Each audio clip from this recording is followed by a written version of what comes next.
Mitchell Goldman.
welcome to Walker High School. Chris Ledoux along with Dan Murphy here. We appreciate you tuning in to this afternoon's contest between the Walker Wildcats and the visiting Slidell Tigers.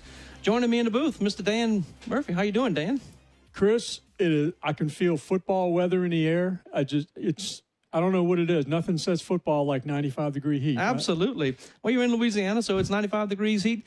We had to move this game up a day because tomorrow is supposed to be 80% rain, Friday, 80% rain. But right now, beautiful sunny skies or blistering sunny sky. What would be word you want to use, Dan? I would like some cloud cover because we can't see the field. The sun is right in our face, and it's going to be a tough one watching. I'm sure all of these fans, some point in the game, are going to switch sides because Slidell fans are not looking into the sun and Walker fans are looking right into the sun. Tell you what, all football fields are built where you can run, quote, north and south, and this field is north and south, but the press box is on the east side, which means we're looking right into the sun on the west side. This will be the scrimmage as both teams will be preparing to get their team ready for the Jamboree, which will be next week, and Walker will be at home versus Denham Springs in that Jamboree. Yeah, should be a big crowd for Jamboree. Probably one of the bigger crowds in the city next week. You know, even though it's a Jamboree, it's still Walker Denham, and you know you're probably going to see a lot of fireworks. I'm sure you're going to see.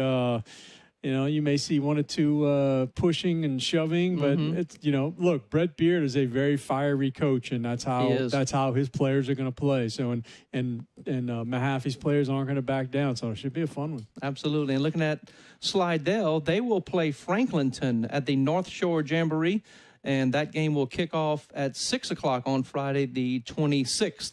There you have a good look at the field here at Walker High School.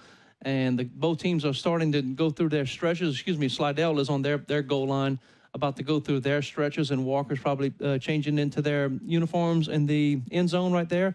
Everybody getting to play a little bit here. But right before we came on the air, it was the Walker number 3 group had a little inter-squad scrimmage against each other, going for 10 snaps and just getting them to get on the field and have some fun here today. Yeah, everybody's got to get used to it because JV season, freshman season, junior high, varsity, it all gets kicked off in another week or so. So, you can only play against your guys so many times, and how much practice you really get against your own guys. The other team knows what's coming already. They've seen all your plays. So, but it gets them out there, it makes it feel like they're part of the scrimmage, and it takes what that does. It leaves more time for the varsity to scrimmage. I've done a lot of these scrimmages. My time refereeing. And it was always the first thing that the refs always wanted to see was they wanted to see the scrimmage format because that was gonna dictate how long that we were all gonna be here tonight. And I have been to some Parkview Baptist had the longest scrimmages I was out there for 3.5 hours one time for a scrimmage, and it was just horrible. But this one isn't too bad. Mentioning the scrimmage format, this is what we can look forward to tonight. It will be officially starting at 6 o'clock, so about a minute and a half before we get this kicked off, if you will. Walker first team versus Slidell. Walker first team offense will be on the field first for 12 plays. Then Slidell's first team offense will be on the field for 12 plays. Then we'll switch to the number 2s. Walker's second team offense will be on the field for 8 plays. Then Slidell's second team offense will be on the field for 8 plays. Then we'll go back to the first team. This time Slidell will start off first with their first team, go for 10 plays. And then Walker will have their first offense for 10 plays. Then Slidell's second team offense will play for 6 plays. And Walker's second team offense will play for 6 plays. And then we'll have a red zone series where almost like college football overtime, if you will. We'll put the ball on the 25-yard line, and Walker's first team offense versus Slidell's first team defense. They'll go 6 plays from the 25 going in, and then Slidell's first team offense. And then we'll have a full running quarter with no coaches on the field and the normal clock and everything else. So how you like the format, Dan? It's pretty normal for the most part from what I've seen in the past. That 12-minute live quarter, that gets them ready for the Jamboree, and the Jamboree gets them ready for the season. So right. I like that. I like to see that. And look, it gets the referees ready because they haven't seen any live play yet either. You got to – I always say that whenever I was refereeing, I used to mentor some younger refs and tell them that, they would say, hey, at what point does it all start making sense? I said, well, at some point, I don't know when that is. It's different for everybody. Everything completely slows down and you see everything. Mm-hmm. And the beginning of every season, even veteran refs kind of start back at square one, but it's a lot quicker the way everything slows down. Yeah. So referees need snaps too.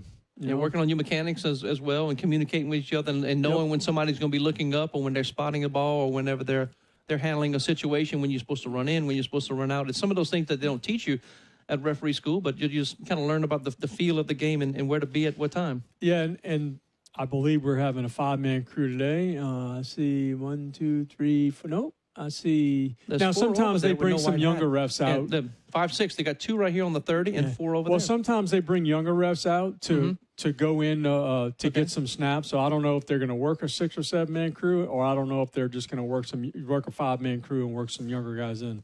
The scrimmage rules as they are written. The drives will begin on the 30-yard line. The team must cross midfield to go for it on 4th down. If plays run out inside the 10-yard line, the team may finish the drive. So if they're going 12 plays and on the 12th play they make it inside the 10-yard line, they can continue the drive. Turnovers will be blown dead immediately, so you cannot return a fumble or an interception for a touchdown.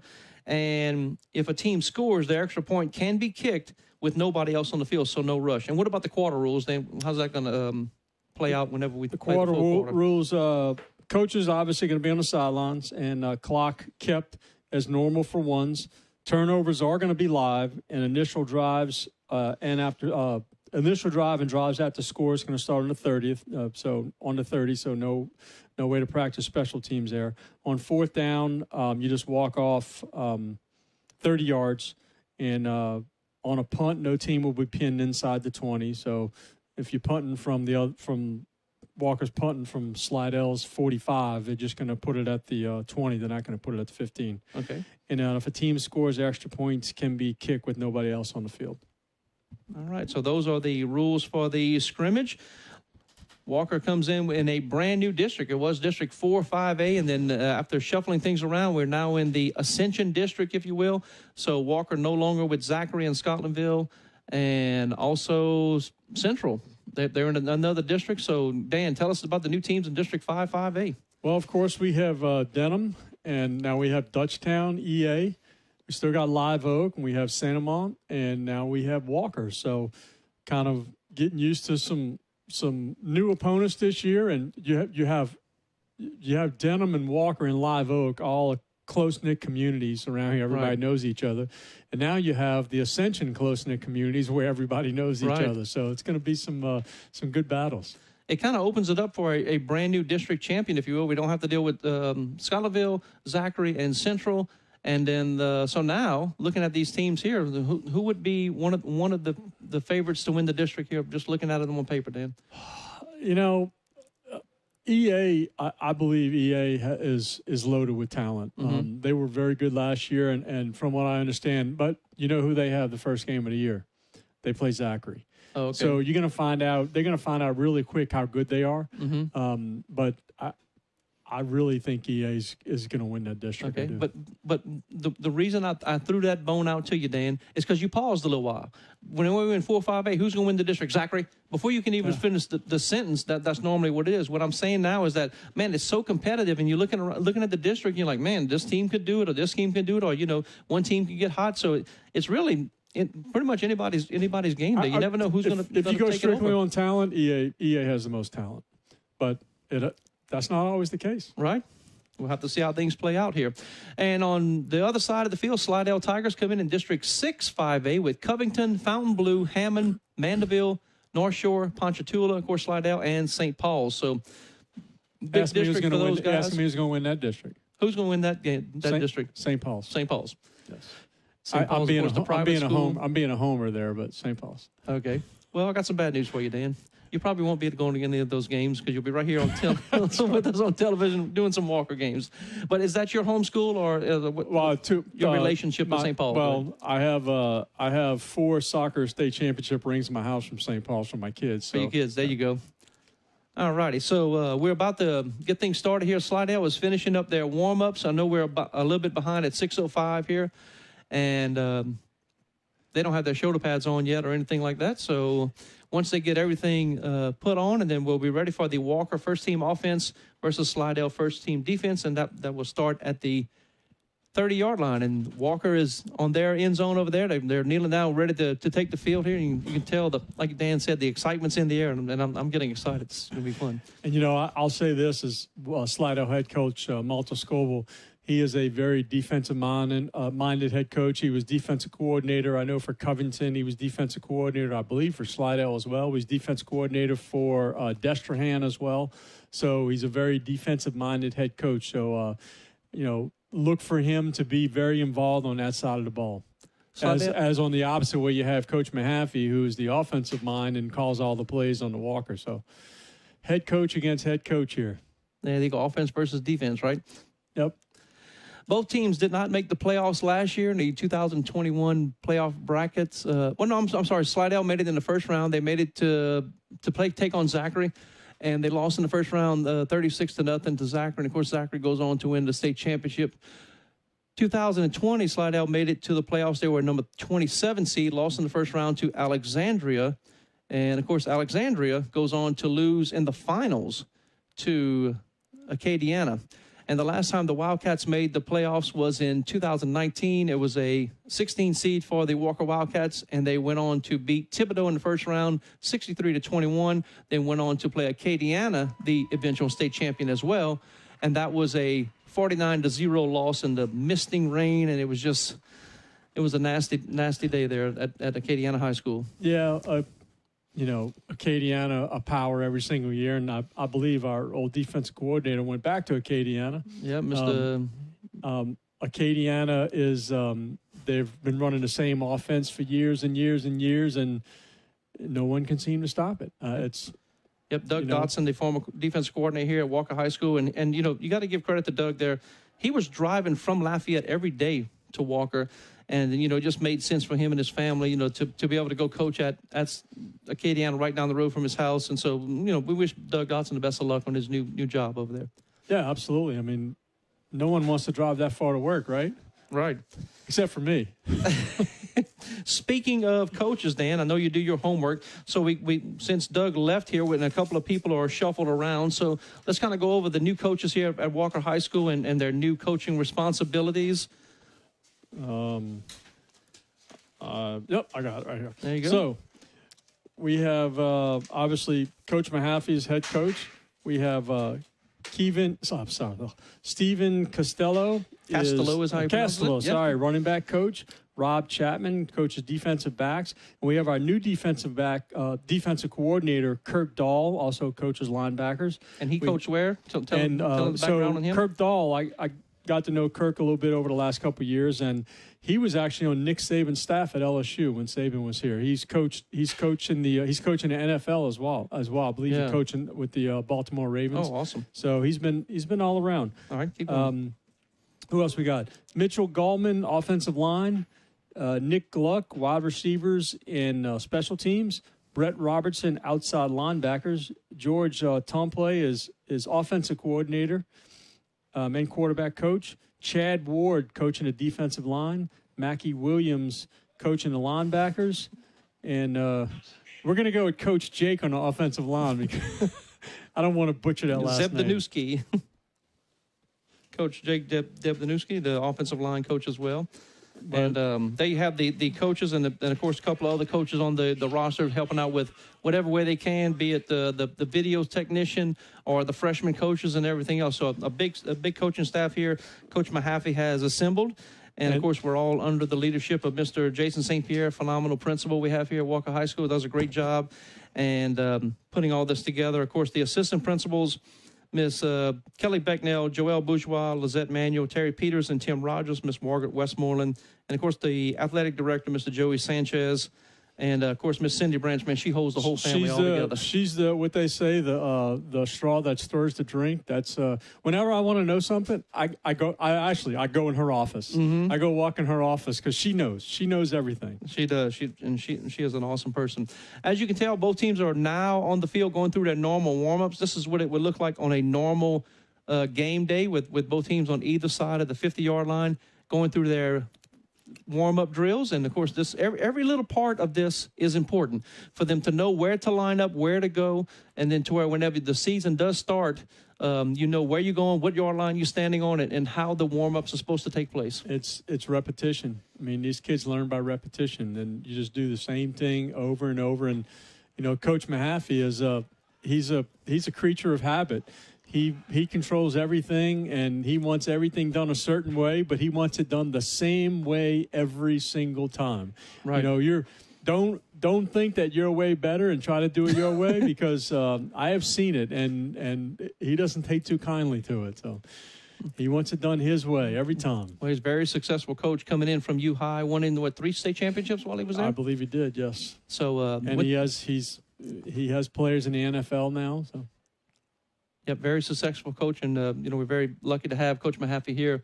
And so Walker looking to you know, make the playoffs again and turn things around, and a lot of talent on this team as far as the wide receivers go. We were talking about that earlier, right, Dan? We one coach that's going to be watching the whole season is going to be Coach Skiro, because his his 3-star basketball players are going to be starting a wide receiver this year. So. Yeah, going to be interesting. Warren Young Jr. We have Kedrick Brown, and of Ja'Cory course Thomas. Ja'Cory Thomas, yeah. And they are long and lean and athletic. And I was digging through my paperwork from my bag. I'm very, you know, detailed oriented about keeping all the stats and everything else. I came across the Slidell versus Walker scrimmage information from last year.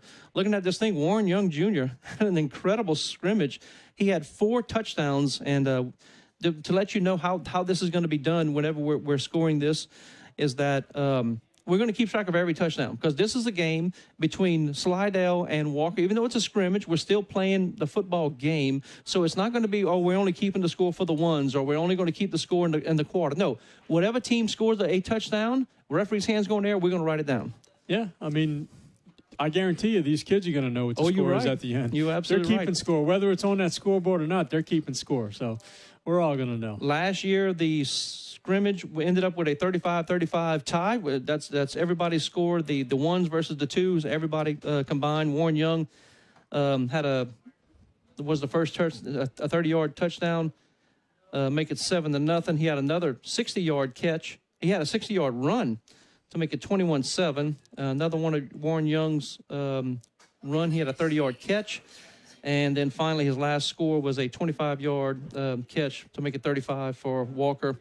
And then Slidell came back later on to tie this up, 35-35. So we're about ready to start this thing. The Wildcats have now made their way to the sideline. And we're about waiting for Slidell to finish there. They waited to start so the sun was a little lower, so it would actually be right in our face. But Slidell getting their final words of encouragement in the end zone. And then we will be ready to get this thing. We won't be ready to kick it off because there's no kickoffs. We're ready to get going. There's no kickoff. They will mark the ball on the 30-yard line. And we will... And Chris, while we got a second, I just want to go over a couple rule changes for this year in LHSA. So... the high school football has been way behind college and pro in intentional grounding. So they a couple years ago, while I was still calling, they tried to get rid of intentional grounding, and I think we tried it for 2 years, and they decided not to adopt it. Well, now starting this year, if any passer is outside the pocket, they can get rid of the ball as long as it goes past the line of scrimmage. They can legally get rid of the ball so intentional grounding is not called on them. So that is a rule change. I'm all for that. Another one, kind of crazy one, is the number 0 is now a legal number. So, but a lot of teams don't have a 0, and they probably didn't want to order an extra jersey with a 0 on it. So I don't know how many you're going to see. And then starting this year. But you said that the 0 can't be what? What position? Can't be an offensive lineman. No offensive lineman. Yeah. Okay, thank you. The line judge and the head linesman will switch in the beginning of the third quarter. So if you get a coach that is just riding you the entire first half, you can go into the locker room at halftime and tell your buddy across the way, your turn. He's all yours. He's all yours. He's all yours. But here's a big problem with that is that you the chains, even though it might not sound like a lot, it's a lot to handle the chains. Yes. And if line judges are now going to have to learn how to handle the change, and that's not always easy. So we'll see how that works. Right. All right, both teams are starting to make their way to the 30-yard line. Once again, the format of this game, it will be Walker's first-team offense versus Slidell's first-team defense. And we will run for 12 plays. Any flag, I'm guessing if they bring it back, it will count as no play if they run it back. So as the referees have everything lined up, Walker will start off. And we are running looks like a six-man crew here. And we have the sun right in our eyes, so we'll do the best we can to... If they get the midfield, we will not be able to see the ball. At least we can look at an angle to the 30 right now.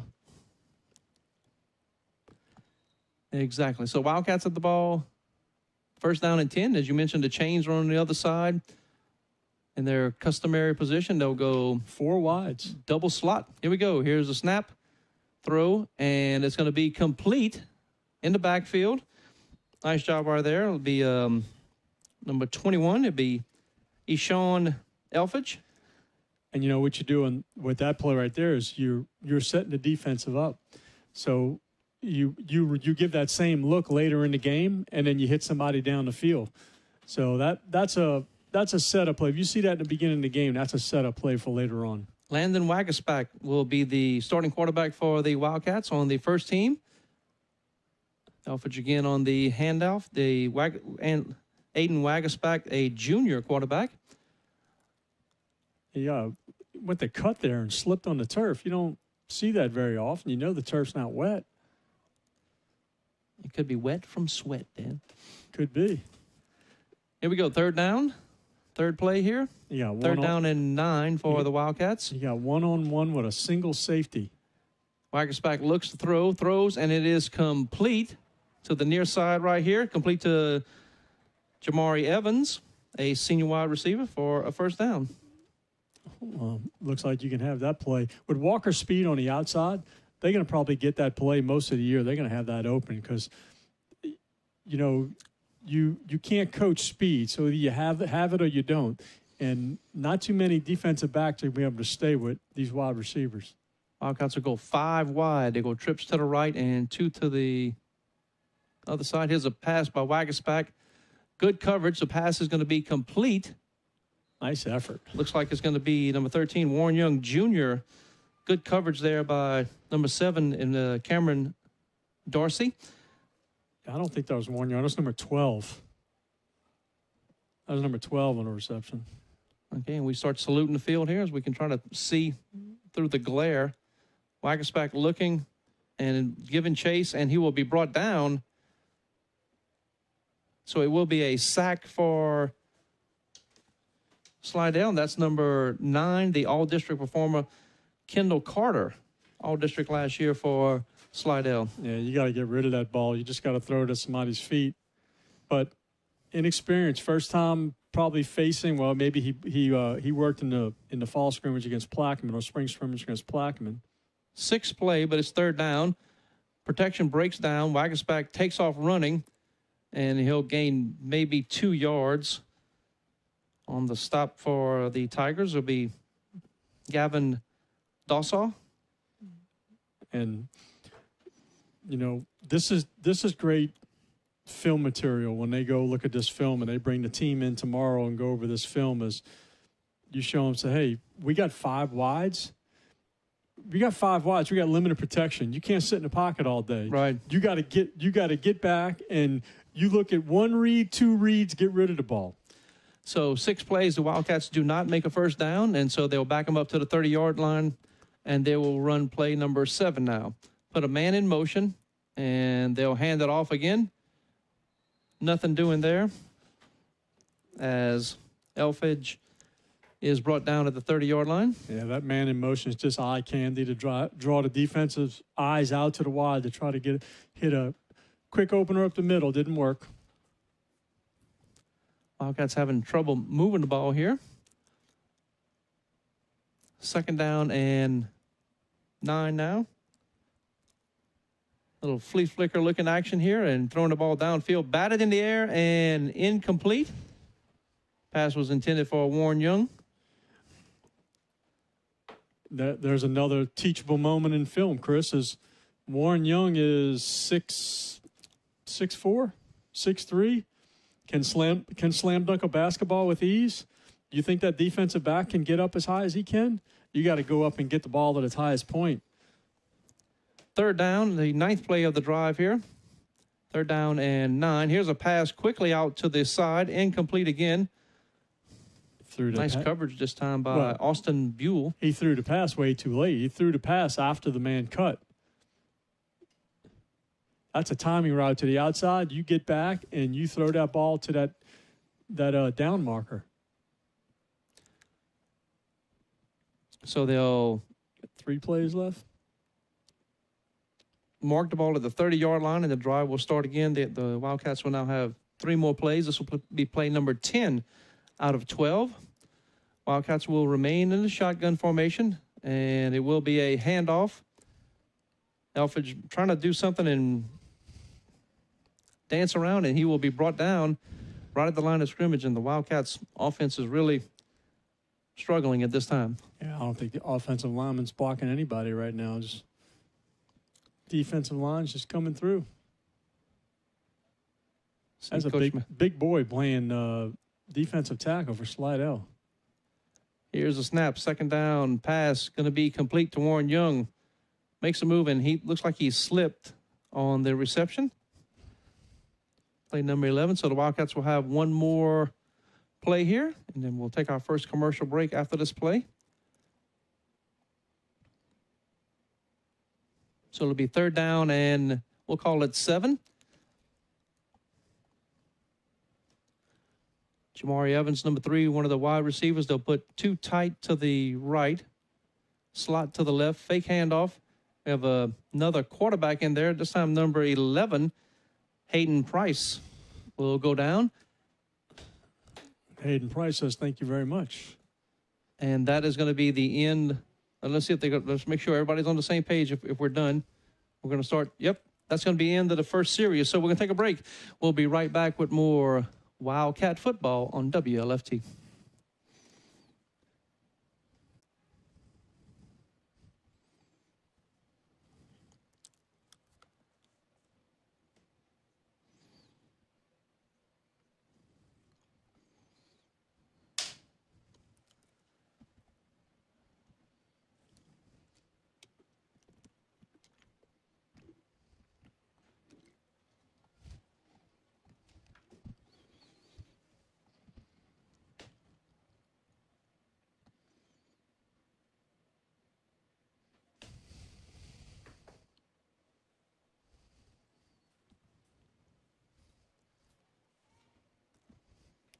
And we're back. Slidell ready to take over on their own 30-yard line. It will be Slidell's first-team offense versus Walker's first-team defense.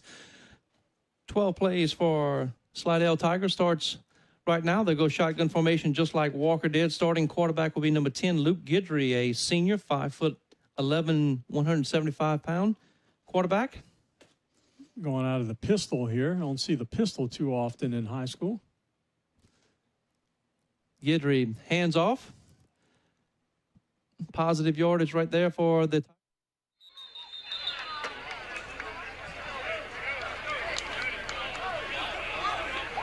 Watts doing some running the junior. Yeah, 5 yards right up the gut.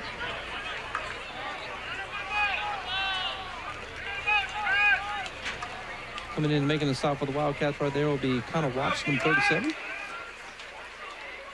So it will be second down and 5 now for Slidell.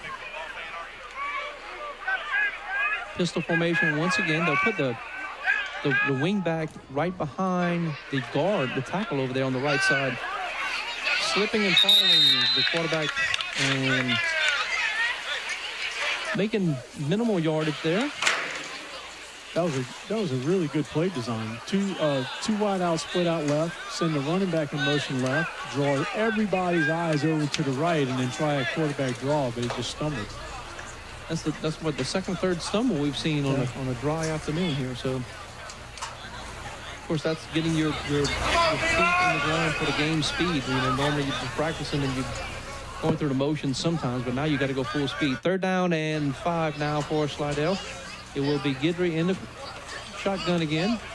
And he hands it off to Watts again, tries the left side. Good job by the defense once again. Coming up, Aiden Smith coming up and making the stop. Oh, nice play. Very nice play from the backside. Looked like he had a little daylight there.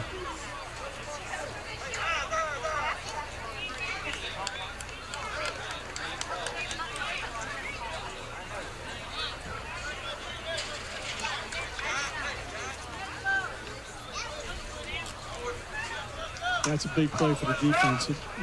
You got 3rd down and short for the offense, and you want to get off the field, and that's the kind of big play you need during the season. So they'll back him up to the 30-yard line once again. 1st down and 10 now. Slidell will go slot to the right. Guidry handles the snap. Hands off to Watts. Tries the center and to the right side. Brought down this time by Trevion Thomas. Too much dancing in the hole. You just need to hit the hole. And that used to drive me crazy about Reggie Bush. Make one move and then go. Because if you sit there and if you do 2 or 3 moves, they're going to key in on you. And he was so much faster than everybody in high school and college. But if you get to the pro, everybody's that fast. Well, that's what I'm saying. Whenever you, at any level, you're playing against people your own ability level. You make one move, not 4 or 5 moves. You're either going to go that way or you're going to make a move and then change direction. Once you do 2 or 3 moves, I've never seen it work. Here we go. 2nd down and 8. Pass is going to be complete across the field. That's going to be Colin Williams on the reception. Minimal gain there for the Tigers. That was a nice job of running to the ball by the defense. The first guy kind of held him up a little bit, and he got a little help from his friends, as Joe Cocker would have said.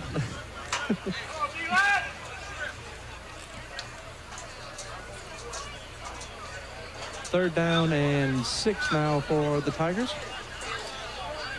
Right tackle doesn't have his mouthpiece in. Is that a rule? They have to have their mouthpiece in? It is. Oh, they try to draw him off sides, and they do. And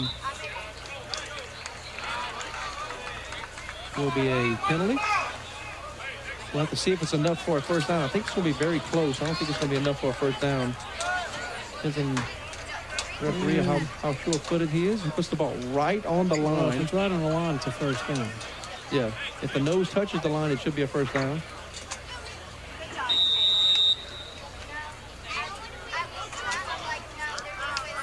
I used to have coaches ask me for a measurement on turf field. I said, Coach, we don't measure on turf fields.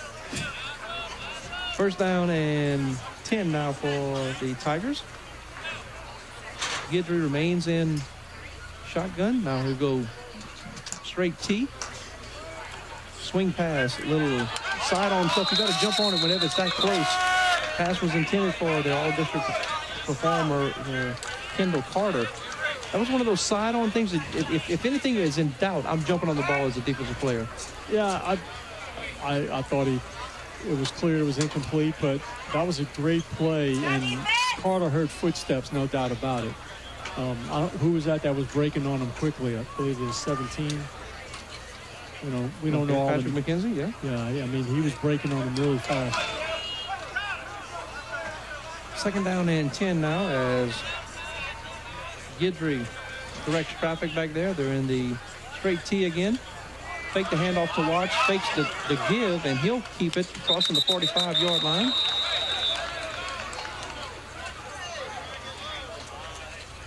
Brought down by big number 82, Kentrell Scott. And if you remember, I was talking about Kentrell last year about he's a young guy, but he's going to get so much better, and now we have him starting for the Wildcats. Big guy, he's about 6'4". Very respectful young man too, also.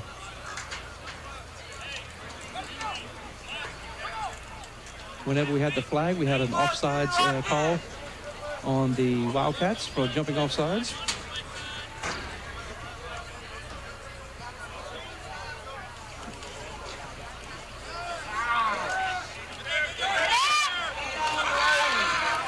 Pass is going to be complete to Jordan Miller in the 21. And it's going to be enough for a Tiger 1st down.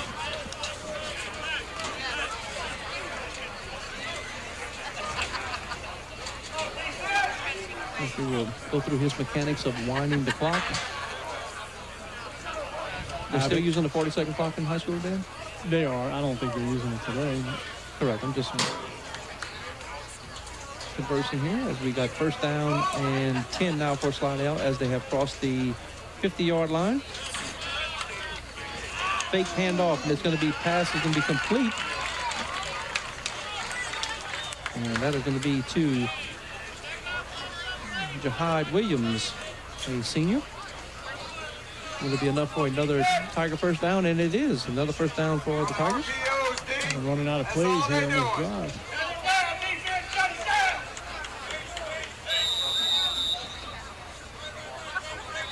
I believe they have about 2 plays left here.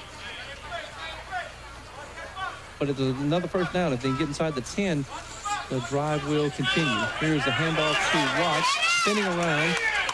Met in the backfield. Good job by number 41 right there. That is Deontay Flowers coming up and making the stop for a loss. Yes, how many times last year did we see defensive penetration from the line? Not very often. And you were mentioning that the Wildcats are going to switch to a 3-4 as opposed to the 4-3. Yeah, they kind of take advantage of their speed. Yes. All right, so it's now second down and 13 now for Slidell. I believe this is the last play. Should be the last play unless I'm wrong ahead. Tries to make a loud. Gidry tries to make a loud bark, try to see if he can draw the defense off sides. Of course, there's no 40-second play clock, but the back judge is supposed to be keeping the time on his wrist. We have no back judge tonight. There's no back judge tonight? Okay, so. But no, they're not going to keep it. Right. Let's go ahead and play.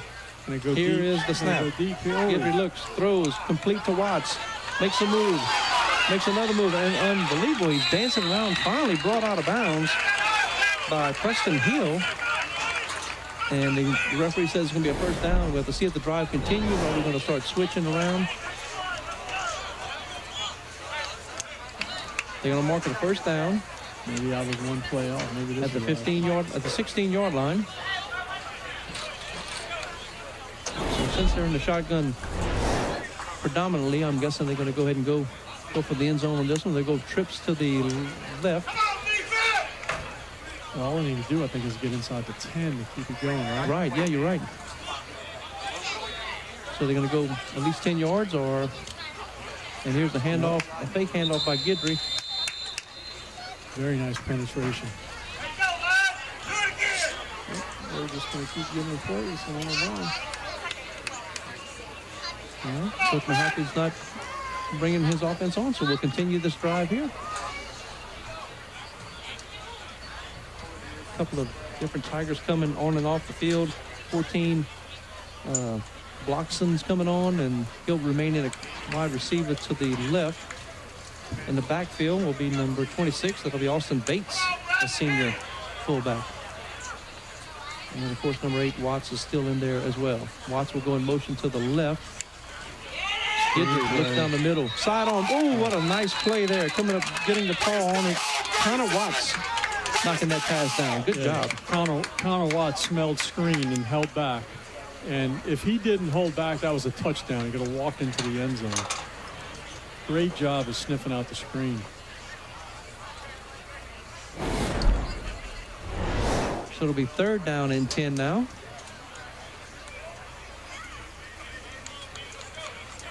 Let's give it to these Walker fans, too. I mean, sitting out here in this heat, you got some students down there. Unbelievable.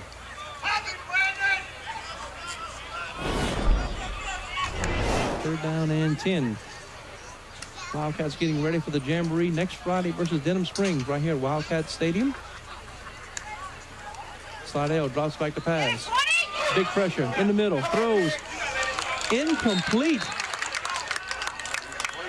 Pass was intended for Jahide Williams. Incomplete, and that should be it. Pass was a little late. He wasn't open. And they're going to let him go fourth down. They're going to let him continue this drive, I guess. Yeah, they're supposed to. They let you continue it inside the 25, right? I guess they're going to change it to the 25. Or is that going to be it? That's going to be it. That's going to be it. All right, we're going to take a break. We'll be right back with more Wildcat football on WLFT.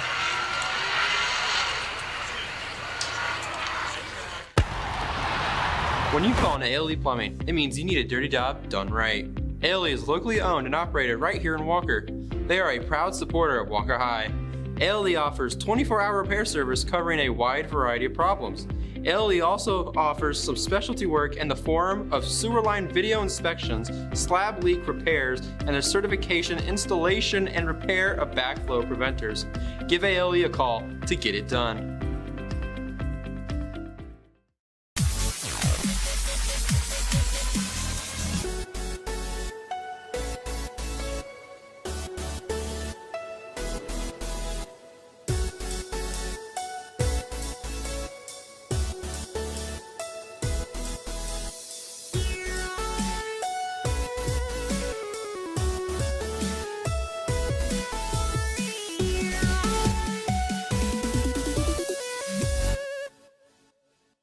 This game is brought to you by Wildcat Productions. You're watching Walker High School football.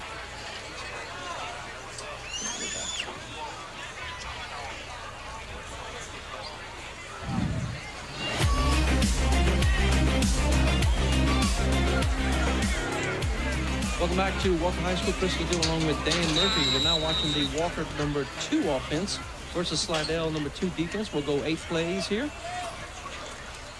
Pass is going to be complete to the left side. Nice move right there. On his way, C.J. McClellan. And he will have nice positive yardage there. Of course, C.J. is a junior now. We've been watching him get in the game since he was a freshman. He is last thing a cornerback wants to see is him running on downfield because he is a large boy, a man. Quarterback number 11, Hayden Price, a junior quarterback. He's in the shotgun, looks downfield. Throws to the right side. Pass is going to be complete on the far side of the field. Pass complete to Bo DeLauder. Very dangerous pass, but had some zip on it, strong arm. You see some of the cool graphics back at the digital media class there. Mr. Michael Hilbin doing a great job of bringing you this broadcast as far as the production going. Another handoff to McClellan up the middle, and he'll try the right side, and he will be brought down. Kitchens on the stop for the Tigers. Yeah, CJ needs a little space to get going. Not a quick starter off the line, but if he gets a little space, watch out.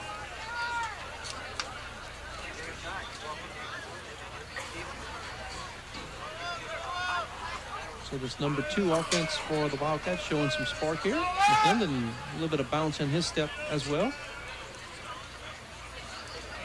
Here's the snap and the pass. Complete to McClendon to the left side. He has to go up the middle, and he's going to make his way to the end zone, see if he can get in there, and he does. It will be a 25-yard catch by C.J. McClendon. And Coach Mahaffey will have a little word with him about the end of that play. Son, run and get in the end zone. He was, he had a little collision right at the end zone. You never know, but guys going to knock the ball out and go through the end zone. Just get in the end zone, right? It did look like he slowed up a little bit, like around the 5-yard line. Yep. Just a little bit. Yeah, Coach Mahaffey will have a word with him about that. So the Wildcats score to make it 6-0. We'll now try the extra point. Everybody will just line up where they normally do. There will be no rush. And so if we can just get the camera on the extra point team on the field right now. Get ready to roll here. Here's the snap. The kick is up. And there's no signal whatsoever by the officials. I think they said there was too many men on the defense. That's a joke. There's nobody on the defense. So how are we going to score this, Dan? I think that was good. It was good. Sounds good to me. All right, so no signal, but we're going to give it to them. So it's going to be 7-0 for the Wildcats. Yeah, I don't know why there was no signal. Okay, it's preseason scrimmage for the officials as well. All right, first down and 10 for the Wildcats. They put the ball back down on the 30-yard line to start their second drive.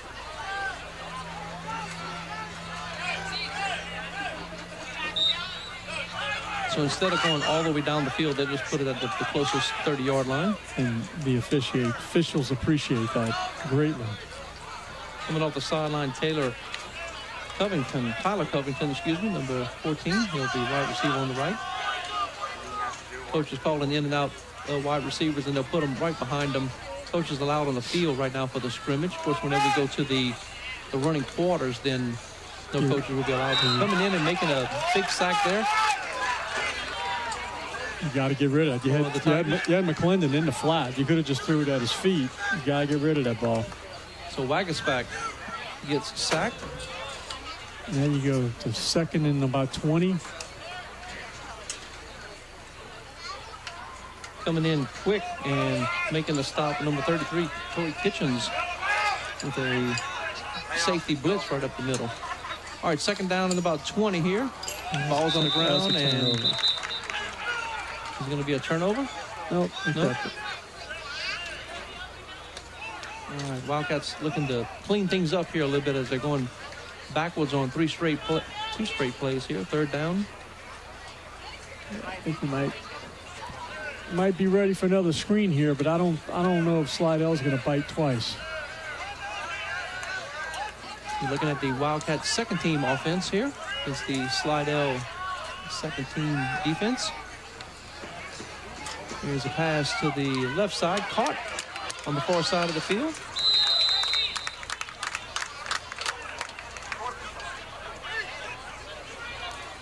Second team offense, Chris. And what I loved about that play, the wide receiver caught the ball with his hands. I can't stand when wide receivers catch the ball against their body. Pass was caught by Troy Silv. I believe it's going to be the last play coming up.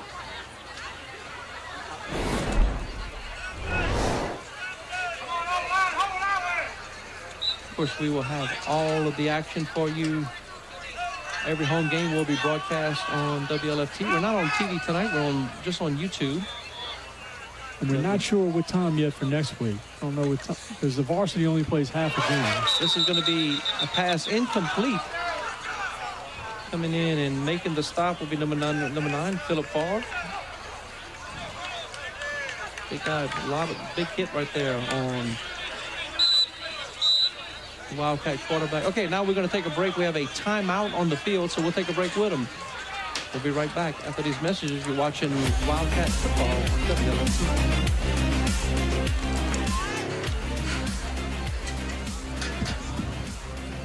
So the referee called timeout on him. So he called timeout, I guess, to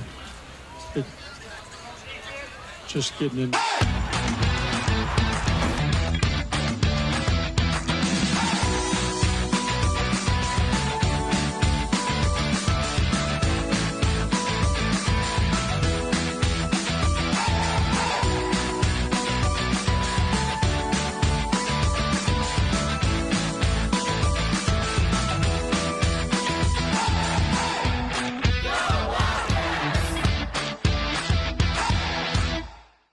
Livingston Parish Fire Protection District Number 4 reminds Wildcat fans to be fire safe this season and every season. District 4 consists of volunteer and professional firefighters, men and women of your community, your neighbors, providing fire protection and life-saving first response for accidents and medical emergencies. When you need help, we'll be there. Livingston Parish Fire Protection District Number 4, our family protecting your family since 1975. You're watching Walker High School football, only on WLFT. Welcome back to Walker High School. Chris Liddell along with Dan Murphy here. We appreciate you tuning in to tonight's contest between the Slidell Tigers and the Walker Wildcats. Scrimmage action. The next series, Slidell's second team versus Walker's second team defense. So this Slidell second team offense coming onto the field right now. Looks like the quarterback will now be number 17. Bartrey, Xavier Bartrey. Here's the snap, reverses out. Nice little completion to the right side. And losing his feet again. That's about the fourth time this happened. Fifth time is going to be Victor on the slide. And so, man, I'd like to know what's going on with the turf there. You know, Walker practices on the turf. I don't know if Slidell practices on their turf or the grass, but I know Walker practices on the turf. I don't know. That's a lot of people slipping. Is it in just one area on this side? Because it seems to be happening on this side of the field. I was on the field. I was on the field 2 days ago, and it was fine. I mean, there's nothing wrong with it. I kind of walked around the field, but who knows? Archery. And the ball carrier will be Malachi McDonald. And most people don't know, most of these turf fields have rubber pellets, but Walker has coconut shavings. Correct. And there's two differences in the coconut shavings and rubber pellets. There's someone who officiated on it was, first, the coconut shavings keep the field 20 to 25 degrees cooler than rubber pellets. Right. And they turn your shoes brown. Yes. Even black shoes, they turn brown. Yes. 3rd down and 13 now for the Tigers. Stepping up in the pocket and trying to make something happen, and finally being brought down. Coming up and making the stop for the Wildcat. Bridgen. And it will be a 4th down for the Tigers, so they'll put it back on the 30-yard line, and they'll start the drive all over again. You know, these players are going to have to contribute this year. You know, you can't keep a whole team healthy all year. So these second-team players are going to see action, going to see a lot of action. They have to be ready to play. 1st down and 10. Our score is 7-0 Walker. It was a 25-yard catch by McClendon. Make it 7-0. McClendon running with the second-team offense for the Wildcats. Here is a snap and a handoff.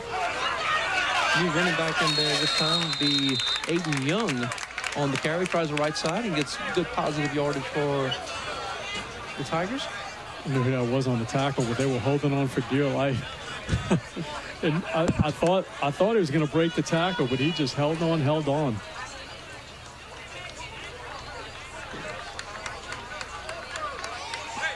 We have a Denver Springs Athletic Association umbrella right over the press box here. Guess they just wanted to sit in the football stadium for me. They're scouting. 2nd down and 7 now for Slidell. Low snap, handled well, pass out to the left side, going to be complete.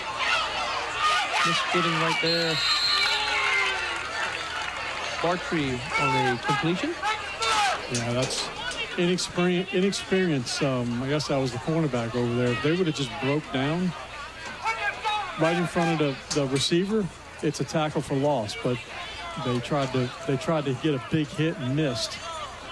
And gave the receiver another 5 to 7 yards. Ethan Riley on the reception for the Tigers.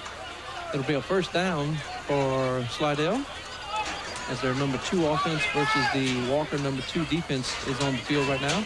Here's a handoff right up the middle, and a big tackle there, a big strong tackle by Jackson Holly for the Wildcats. Big play right there. That was a bear hug. Got some force throwing him down too, though. I'm gonna shoot you the last play coming up.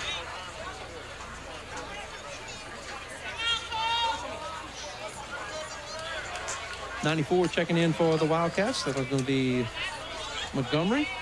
Brendan Montgomery coming in. Checking out number 78 coming out for the Wildcats. Brandon Melquar. Right there with a little shift out of the shotgun formation, and then we have a fumble. And that is going to be it for the number 2s. So we'll take a break, and we'll be right back with more Wildcat football on WLFT.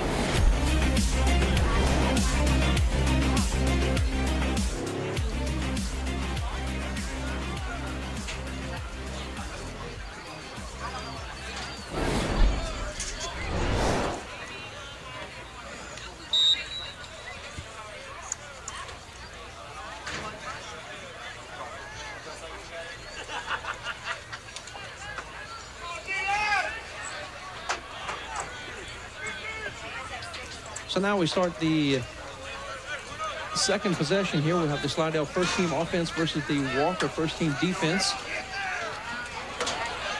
This looks like still the second. It's still the second. Yeah, but why did they go back to the 30 on the second down? I don't know. Well, I thought it was The over. down marker showed the second down, didn't it? Here we go. They're switching now. Now we're switching? Yeah. Okay. The down marker showed second down. This will give them one extra play. All right. All right. We'll keep it here since we just took our commercial. And it will be the Slidell first-team offense versus the Walker first-team defense. While we get a So second. 10 plays. Go ahead, Dan. While we got a second, Chris, I want to talk about. Let's talk about the officials you see on there today. And I kind of want to let everybody know the time that it takes to become an official and just every year thing. First, these officials need to attend a meeting every week. Usually every Monday night they have attend a meeting. Everyone went a 1 to 2 hour meeting. Then I know Baton Rouge Association has trainings on Tuesdays and Saturdays for about 4 to 6 weeks before the season starts that they all have to attend. So the new officials do, but a lot of the veterans do just for a little refresher. All right, here's a first play for the Wildcats, and it will be Aiden Wagasback getting brought down. Down by number 43 right there. It's going to be Cortezki. So on top of that, they do junior high and freshman and JV games. For a varsity game, for a normal varsity game, it starts at 7. We all meet as a crew around 5 p.m. We travel together. We do the game. We get back after the game, and sometimes we get home at 11 o'clock at night. So that's another 6 hours. And then you have to take a test every year. You have to pass a test. You have to go to a clinic every year. Every other year, you have to go out of town to go to a weekend clinic. So it's a lot of time that, people say refs are overpaid. Refs are underpaid for how much time that they have to put into it. And it's a thankless job. I mean, look, half the fans love them, half the fans hate them, right? Right. So. Yeah. All right, Will Davis on the stop right there as Wagasback pulls it and tries to get as much as he can. It will be third down now and 7 for the Wildcats. This is the Wildcats' first-team offense. It's supposed to be Slidell's first-team offense, but we're flexible up here.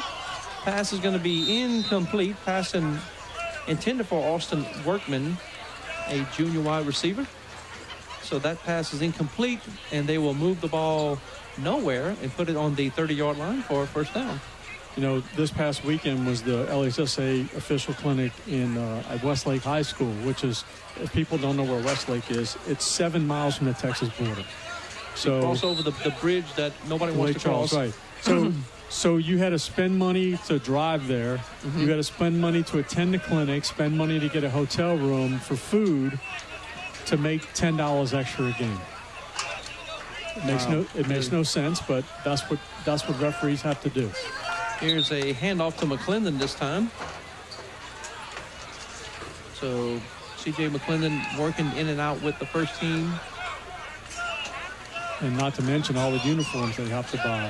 The shirts, the pants, the whistles, the shoes, the hat.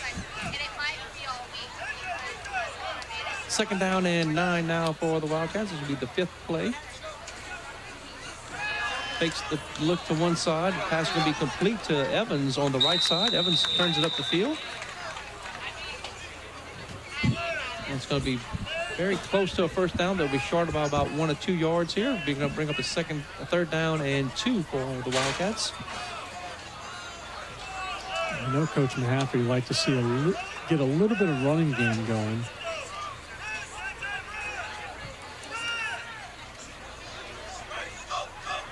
Oh, he called his own man offside there. Big guy, number 75, kind of lost his balance there. The Stephen Nelson on the flag. You can see it right here on the replay. Yep, number 75, Stephen Nelson. Yep. I'll start.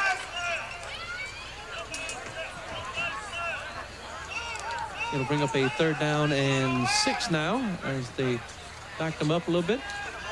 McClendon looking to do some blocking there. Rolling out to his left and just getting rid of it is going to be Hayden Price.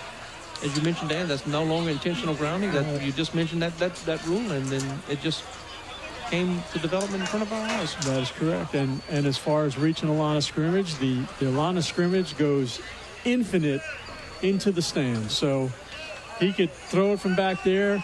He could throw it over the stands. And as long as you think it crossed the line of scrimmage, it's fine. Okay.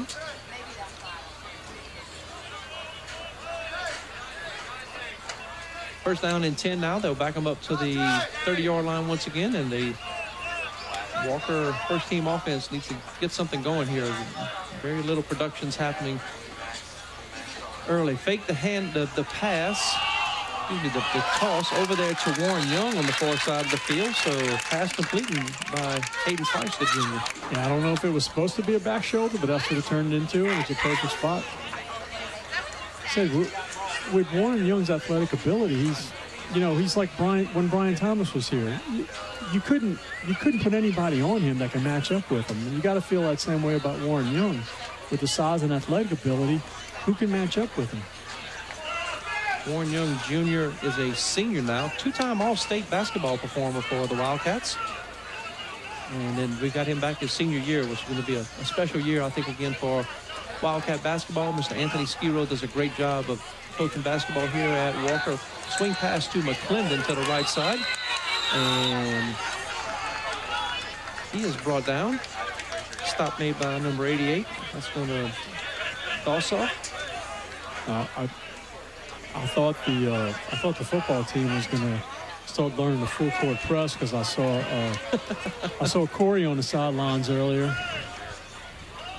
Corey Arnold, the head girls basketball coach, very involved with all the athletics. There he is over there at the 10 talking to the brass. He might be trying to get a raise. Oh, he's talking about something funny though. He'll make you laugh when you have a conversation with him. McClendon again on the carry, and he'll be brought down at the 49-yard line inside of Slidell territory. Actually, a loss of maybe a half a yard on the play right there. I got. Shouldn't have too many plays left. Should be 8 plays, so maybe one more. No, it should be 10 plays. Should be 10. You are correct. We're going with the flow here. Third down and 11 now. Warren Young, the wide receiver, to the far left. Here is the snap. Pass over there. Incomplete. Textbook stop right there. That was very nice play. That was a dangerous pass and a great tackle over there. That pass in a game has all of the earmarks of getting taken the other way. It was thrown too late for one thing. Hayden Brumfield on the intended receiver for the Wildcats, a junior wide receiver. A lot of contact right there very quickly, and then the Wildcats will have to bring the ball back to the 30-yard line to start another drive. Yeah, that's one thing they're definitely going to work on is you got to get those passes out quicker. I mean, you can't wait for the guy to cut and then throw the pass. It's too late. Wildcats lead this 7-0 on a 25-yard catch by McClendon. Here's another pass to the left side, complete to Warren Young again, and he will be brought down out of bounds. Looks like Austin Buell forcing that should be Warren it. Young out of bounds, and that is going to be it for the first team offense. So we'll take a break. We'll come back with Slidell's first team offense. You're watching Wildcat football on WLFT. Hey, my name is George, and I love the Chick-fil-A grilled nuggets.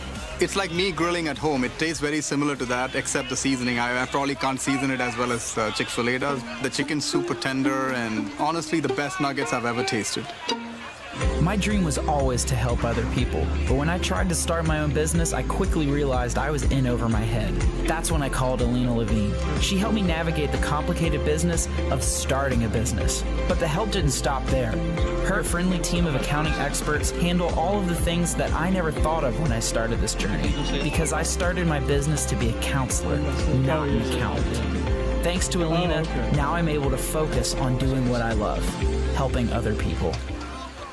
This is Walker High School football, brought to you by Wildcat Productions.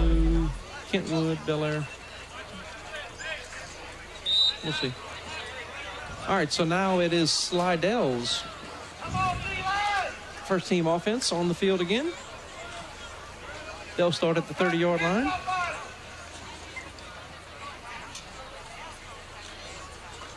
Here's a pass. It's going to be incomplete, intended for Mia Decker. You know, the defenses are always ahead of the offenses earlier in the season, as expected, but, man, there's been just no offense either way. Well, Slidell had one good drive.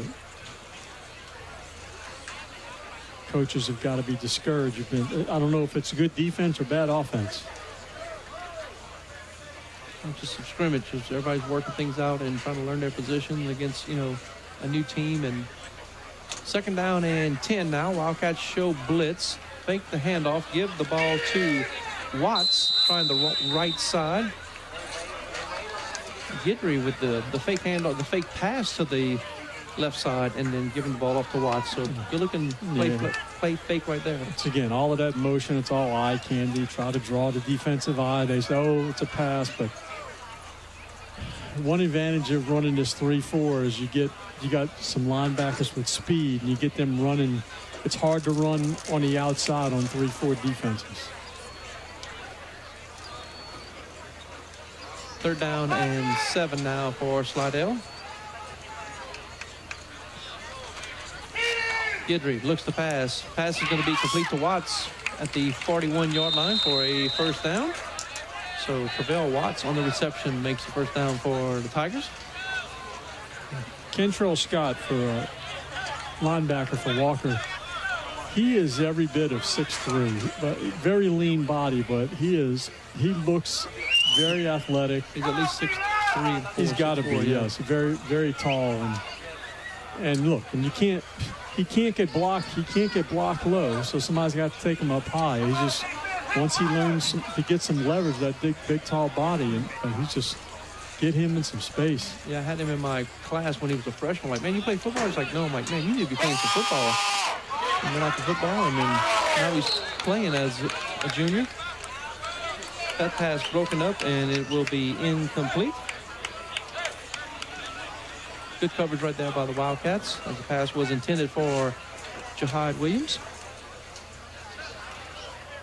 I did get the opportunity to go through to witness the Walker jersey lottery, where they got to pick their jersey numbers, and that was about the third time I've got to sit through it, and it was a lot of fun. And how you get the seniority to pick is by not missing or showing up late to any workouts or practices, and that's how you get to the top of the list to pick numbers.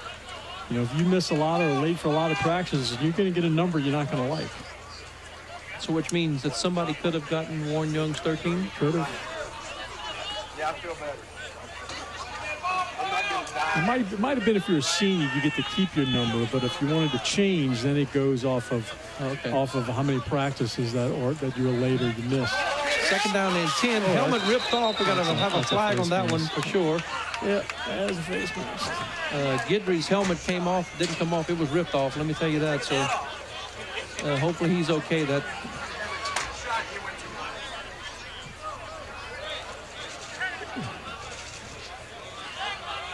And you see Guidry. Looks like he's okay after the play. I'm not sure who that was. Was that Kentrell Scott we were talking about? Is that who it was? Not 100% sure who it was. Couldn't really see.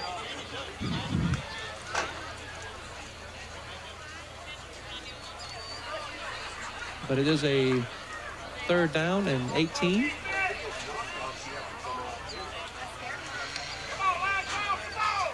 So Guidry gets to stay in the game since he didn't take his helmet off intentionally. It was ripped off his head. Screen pass is going to be complete, and missing his footing again. Jahad Williams will take one knee.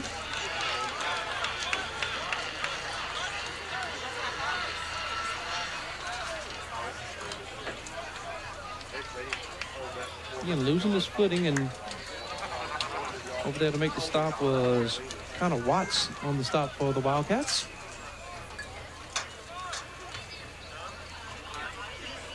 Coach is on the field right now talking it over here.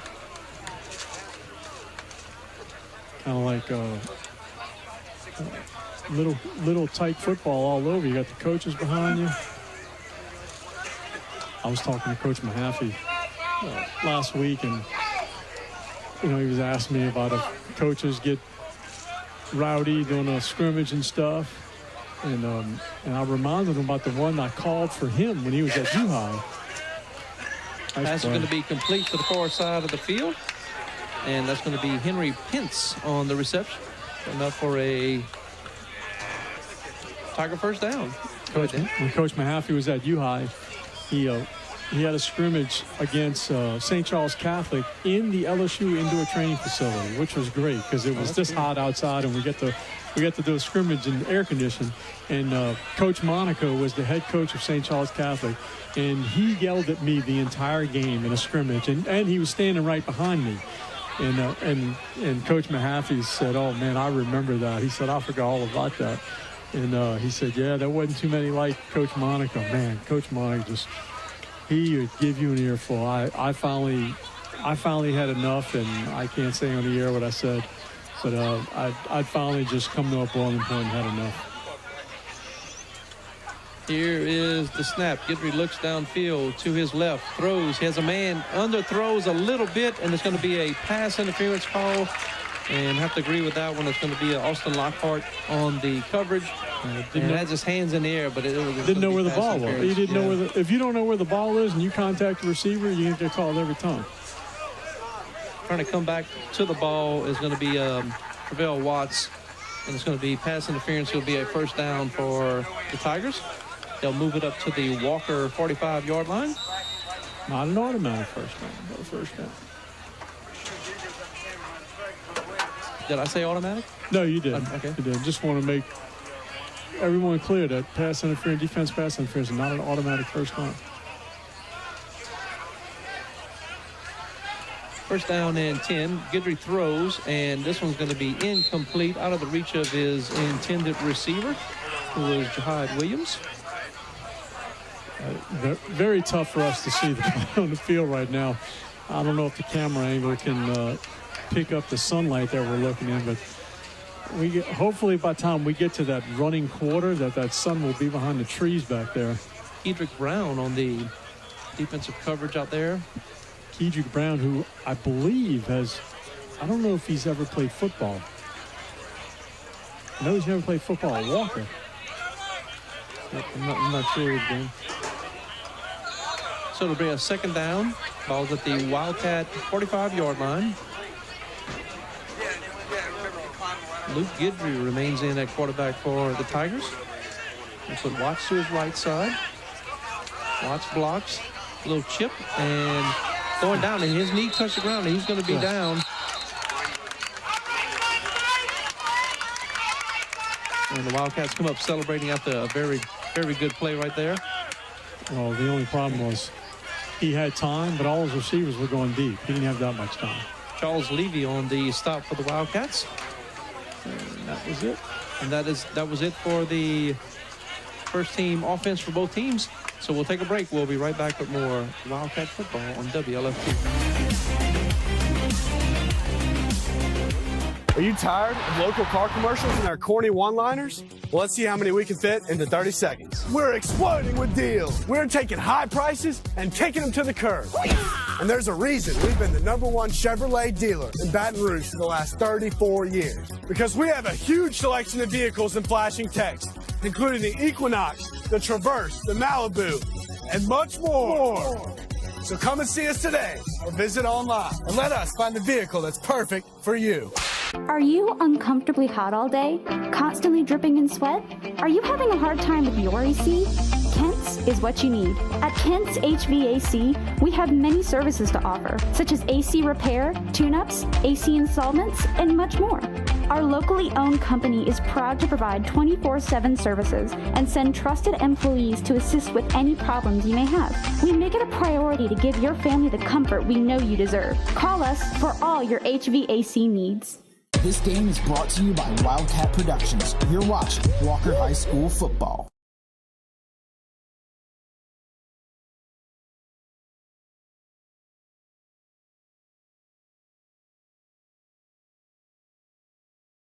Wildcat 41-yard line. Wildcat offense trying to get something going with the 7-0 lead here. Kind of a toss to the left side. Different running back this time out there is Clayton Jones. Nice job of picking his way through the line there. Got a little daylight. Very nice run. Jones, a sophomore for the Wildcats. Going to turn it on and turn the corner over there on the far side of the field. First down and 10. Ball is now at the Slidell 40-yard line. Quick pass to the left, complete. This time to Troy Sill.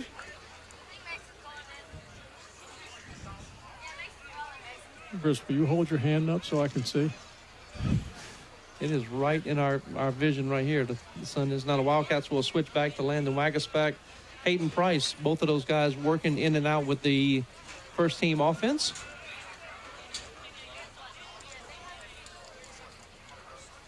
Second down and 2 now for the Wildcats. Here's the snap. Tigers show blitz. Pass is going to be incomplete. Intended for the Lauder, the right side. Yeah, we know. Another training moment there. He was waiting for that ball a long time, and you just got to step and go to it. That could have easily went the other way. Third down and 3 now, and of course the Wildcats have crossed the 50-yard line, so they will be able to go for it on fourth down.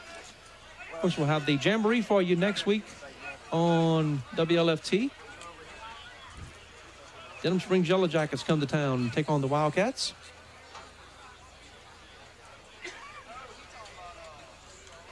Here's a fake handoff, and he's going to be met in the backfield and thrown down. Tries to do a little intentional grounding. Referee's going to say he was down already, so Aiden Wagaspack gets sacked, and they'll back it up. Plays. I think that's it. Only get 6. Yep. Is that going to be it? Yeah, 6 plays. All righty, that's going to be it. We'll take a break, and we'll come back with more Wildcat football on WLFT.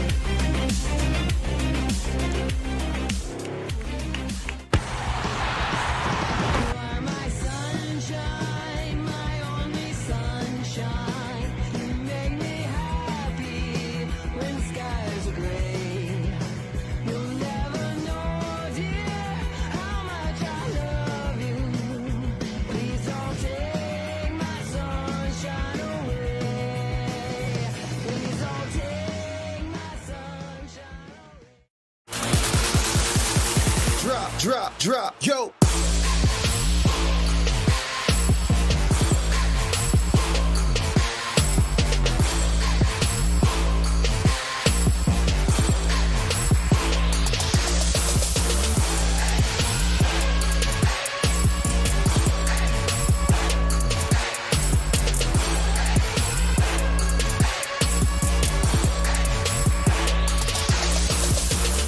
You're watching Walker High School football, only on WLFT. Number 36 this time for Slidell, and of course there is no name for him listed on the roster that was given to us. Let's go, team! Got some folks from Slidell that made the trip down I-12. Coach Walter Scoble, we appreciate him giving us a roster and telling us that about his 2 all-district performers he had on his team there, which being number 7, Druce, and number 9, Carter. Both of those guys making all-district last year. Bring up a third down now for Slidell. We only got 6 plays in this series in the number 2s. Of course, and as you mentioned, Dan, this game gets you ready for the Jamboree, and the Jamboree gets you ready for the regular season. So, I think a scrimmage is very good work, man. You get to be on the field and see a real game situation against another team. You get to hit somebody else. And you get to hit somebody else, you're right. And you get to watch the film and learn a whole bunch from it. And then this is actually more work than you're going to get at a Jamboree, because Jamboree's basically only a half a game. usually 2, 12 or 15 minutes, whatever the coaches want to do. Pass, a little sidearm action there. Pass is going to be complete to Gavin Dietrich. And we do not, I would imagine it's a 2-team jamboree next week. I would imagine that we're going to do two 12-minute halves of JV and then two 12-minute halves of varsity follow, but we don't have an airtime yet, I don't think.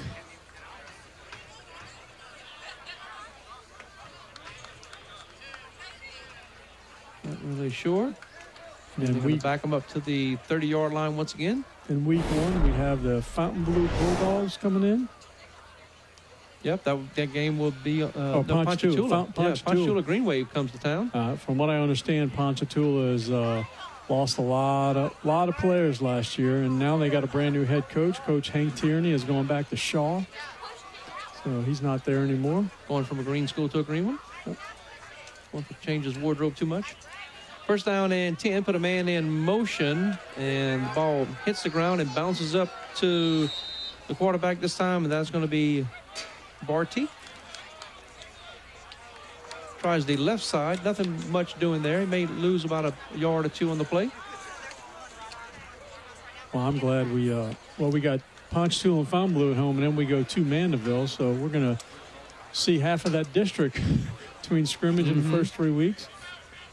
First game of the season versus Ponchatoula will be on television, and then the next week also September the 9th versus Fontainebleau on television. We'll go 2 games on the road to Mandeville and Kentwood. Then we'll be on TV again against Bel Air, homecoming game. And that will be September 29th versus Bel Air. And that's game's on a Thursday, too, by the way. Just wanted to remind you of that. Ooh, misdirection there as a little bit of confusion in the backfield for the Tigers, as Barty had to take off running with it. And you got play at Dutchtown. That's another Thursday night game. Dutchtown. October 6th. I just know that because that's my my son's rehearsal dinner that night. He's getting married the next night, October 7th. Look, I work at Tiger Stadium and working there for 14 years doing concessions and for Papa John's, and I told him when he got engaged, they wanted to get married in the fall, said, do not pick an LSU home game. So when they picked the date, they called me and said, Dad, we didn't pick a home game. When did you pick October 7th, the night before a home game? Pass is going to be incomplete. Ooh, and we have a lowering of the shoulder over there on the far side of the field by that's a defenseless, hitting a defenseless player. Could be targeting or defensive player? Probably it could be either or, but more like a defenseless player. Okay, and the player is number 12, and that's Jackson Napier. And hopefully he's okay as the coaching staff attends to him, and the medical staff for Slidell on the far side of the field. So, and out of respect on the far side of the field, all of the players there taking a knee. And look like Jackson Napier standing up on his own power, a 6'11" junior, 170 pounds. Yeah, that was ugly. And look, I don't think the defensive back meant any harm. The receiver was kind of stumbling down, and it was unfortunate. Yeah, I don't think it was malicious either. But it will be a penalty nonetheless. You know what'll make that young man feel a lot better? His after-game meal tonight. And what would that be, Dan? Slidell and Walker are both being treated to some Papa John's pizza after the game. There you go. You have any numbers on that? How many pizzas it's going to take? Or 103 pizzas to feed both teams, and 450 bottles of water. All right, first down and 10 now for Slidell. Oh, he's got him deep. He had him to deep. His he just didn't right let it is go. Bartrey, and he will be brought down at the 49-yard line. I don't know if he had the arm or not, but he had about 5-yard separation down at the 20.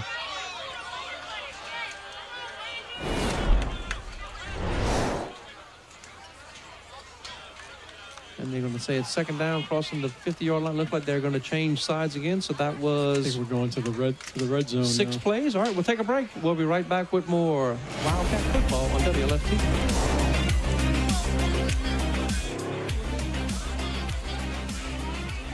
Did you know that North Shore Technical Community College has a new facility in Livingston Parish? Whether you are interested in starting a career or looking for a new career, stop by the campus to learn about electrical, welding, nursing, university transfer pathways, and workforce training programs. Financial aid counselors and instructors are available and ready to answer questions and guide you through the enrollment process. Affordable tuition, quality education, and a convenient location. Build your future at North Shore Technical Community College.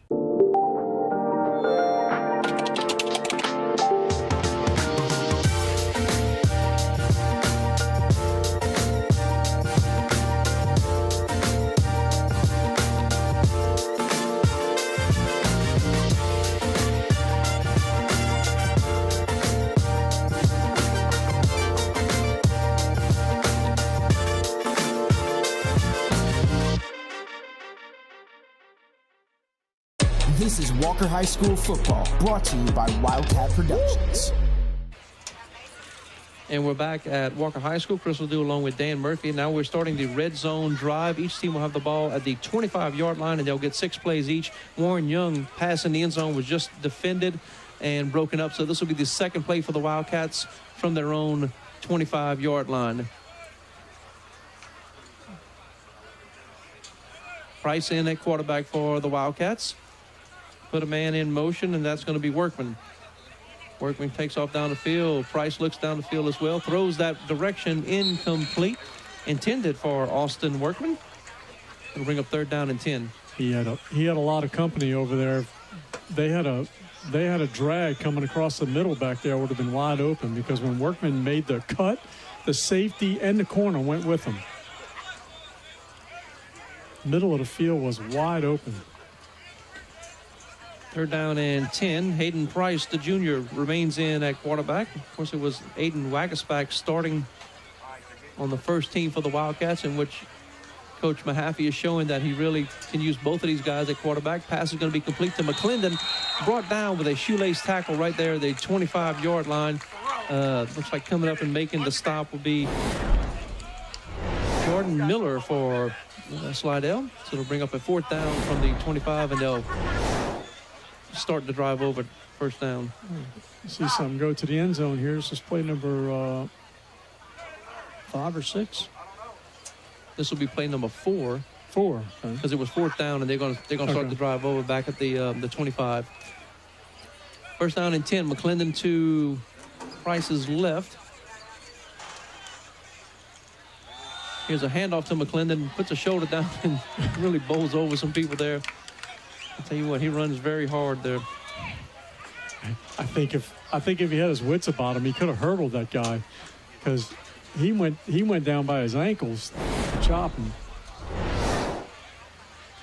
Going low was Cameron DeCruz, the all-district 2nd team performer for the Tigers last year. Here is the snap. Oh, he's got him. Wagasback in the quarterback now. There's McClendon in the end zone. They ran a pick play. That is going to be a 19-yard touchdown reception. It was a pick play, but the only 2 people that got picked off were the two defenders. They ran in each other. Nice job of throwing and catching there by the Wildcats. Sorry about that pole right in our view. Whenever we have to adjust our camera angle there. Yep, we either have to move the camera or move the pole. Yeah. Guess which one's moving. But a nice play there by, this time Wagasback came in and made a nice throw to McClendon. That's his 2nd touchdown of the afternoon. McClendon ran a little wheel route, went a little down and went out. And when he went down and went up, the 2 defenders ran right into each other and left him wide open. Wildcats will now tee the ball up. And whenever you want a good high school kicker, you go scout the soccer team.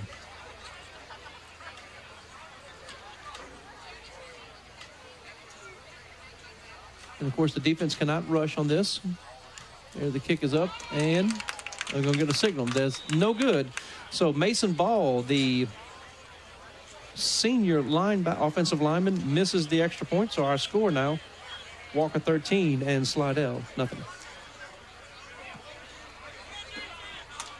And are they going to switch over? Or the Wildcats have one more play left? Wildcats will have a couple more plays, so we will stay with it right here. Wildcats taking a 13-0 lead. And we make some adjustments to the scoreboard. Here is the snap. Wackersback looks to his right. Back shoulder throw, and it's going to be incomplete to Jamari Evans, senior wide receiver.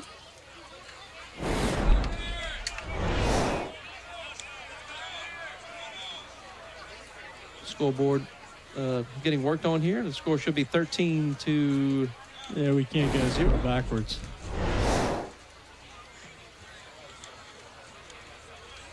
And we'll work on it and get it all done.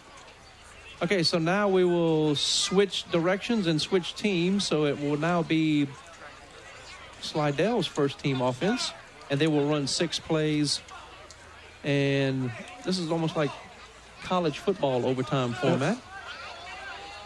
And I have said my overtime views on overtime many times in the past, and I'll be happy to tell you my views on it again and how it really should be done. What is the true meaning of overtime? Pass is going to be incomplete, intended Guidry on the pass. You know, you got in high school, on a normal overtime, they can put the ball at the 10, and you got 4 downs to try to score a touchdown. And then in college, they put it on the 25, and you got each team gets a possession. In the NFL, if you kick off, you score a touchdown, and the game's over. But if you don't score a touchdown, you score a field goal, then the other team gets another try. All that is so confusing and so much the wrong way. The true meaning of overtime is the game clock ends. The referee says the game is over. We're going to continue to play until somebody scores. That is overtime. And you say, well, both teams didn't have the ball. Well, you had an hour or you had 48 minutes to score and beat the other team. So once the clock stops, the game is over. We're going to keep playing until somebody scores. Well, I disagree. Okay, and what do you think it should be then? I believe that each team, especially now pro, no, I don't know, but I think each team should have a chance. And I think the high school overtime rules at the 10-yard line, I think is very exciting. And I think it's very exciting for the game. You can't sit there and play till somebody scores because you can't, you know, what if you play 3 more quarters and nobody scores? The field is just so sloppy that nobody can score that night, and you keep playing and playing. You can't do that to the kids. You gotta put some kind of limit on it. And I think that at the 10-yard line and have to go for 2 on the third overtime, I think it's a great rule. Okay. My opinion. Okay. Not that that's worth anything. You know, and in the spirit of what I just said, and the spirit of what you just said, I think that's why volleyball changed their rules. Because it used to be if you're playing volleyball, only the serving team can get points. Because the game would go on forever. Well, because some teams were so that you know, they haven't developed yet, and they couldn't even serve the ball over the net to get a point. And you know, being as my daughter played volleyball, we went to a lot of games with a lot of teams that were, you know, struggling in that area. And to where it was hard for them to even get the ball over the net to actually put the ball in play. And then, so now in volleyball, you go to 25, and it doesn't matter who scores. The first time the ball is in the air, that counts as a point for either team. Guidry throws complete down to the 5-yard line, and that's going to be Colin Williams on the reception. That was a perfect pass. Perfect pass. Right down the seam. There we go. Watch it I mean, again. right over the linebacker. Underneath the safety. Yep. Safeties have to read that. They were playing way too deep, and they got to read that. They're at the goal line. Hit him in stride, too. Great job right there by Luke Guidry, the senior quarterback for Slidell.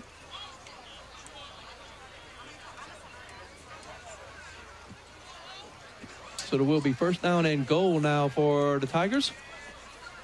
Looks like they'll come in with their heavy package here, as Guidry will be in the center of Travell Watts to his left.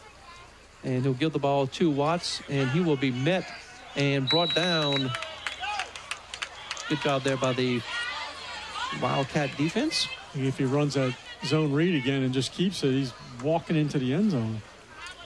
Montgomery coming up and making the stop there for the Wildcats.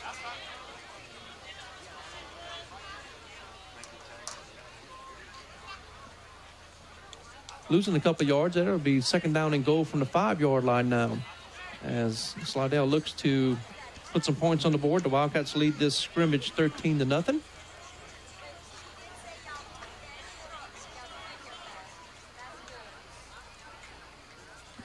Second down and goal from the 5.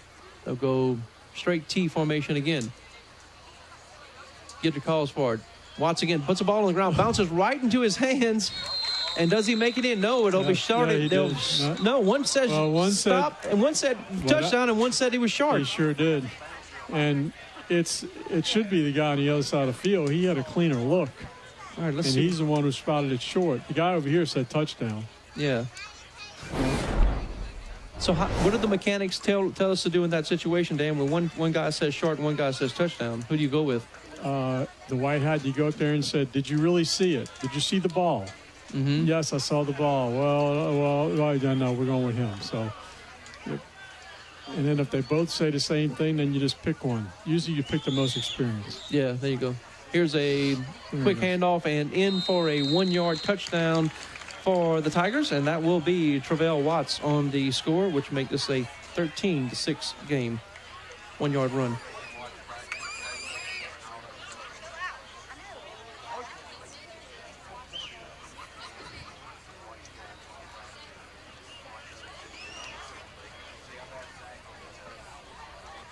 Now Slidell will line up for the extra point. The Wildcat defense does not need to be out there for the extra point.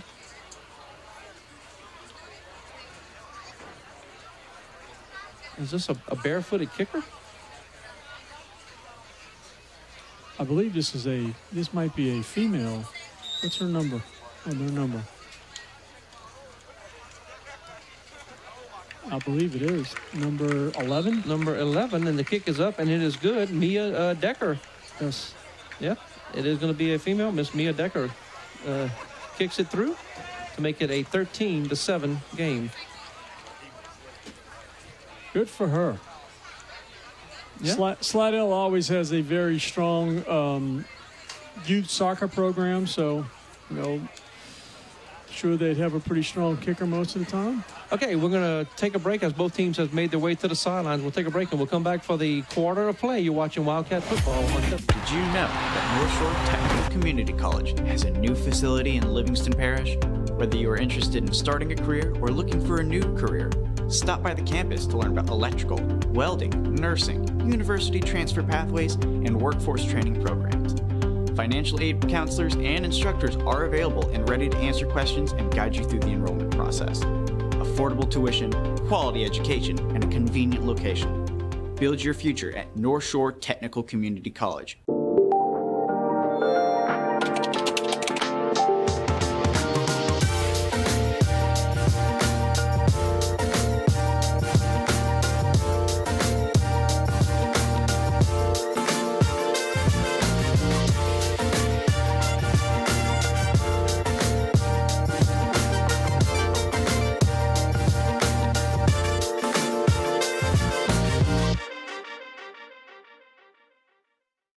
This is Walker High School football, brought to you by Wildcat Productions. Welcome back to Walker High School. Crystal Dew along with Dan Murphy. And I think this is going to be the quarter of play. I don't know if let me go check in the press box if we have somebody here to work the clock or not. I got 12 minutes hang on it. 1 second.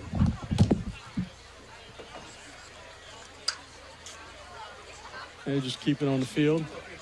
Just keep it on the field. So it will be, they'll keep the time on the field because there's nobody else in the press box working right now. They start the ball on the 30-yard line. We'll go 1 quarter. And the Wildcats will have the ball first down and 10 from their own 30-yard line. So now this is going to be run just like a quarter, even though the clock on the screen will not be working since nobody's officially in the press box. Here's the snap. Price looks down the field, and the pass is going to be caught. What a great catch over there. And he's going to say incomplete. It looked like he stepped out of bounds with it. Oh, my goodness. They're going to not like that. The pass was complete to Austin Workman, And looks like he stepped out of bounds with control of it. Let's see what it looks like on our replay here. He has it. He's out of bounds, and then that's a good call. I can see both sides of that. Incomplete nonetheless. I don't know if he ever had possession of it. I think he had it trapped. I think he had it trapped on his shoulder pad and his helmet and had possession. Then when he stepped out is whenever they forced it out. But it is what it is. I can see both calls there. Here we go. 2nd down and 10 now. And that quarterback is still Hayden Price. Price looks, throws, complete to Warren Young this time. Nice move. Makes a move, goes down the field, and he will be knocked out of bounds at about the 35-yard line inside of Slidell territory. A little opening up a little bit, get into the playmakers. You got Warren Young out there. Is that Ja'Cory Thomas out there as well? Number 6, Ja'Cory Thomas as well, yeah. Both of them on this side, so just throw it up to the left. Of course, Coach Mahaffey's not going to do that, but it's finally some life in this Wildcat offense here as we got positive yardage. Making something happen. McClendon will move to Price's right side.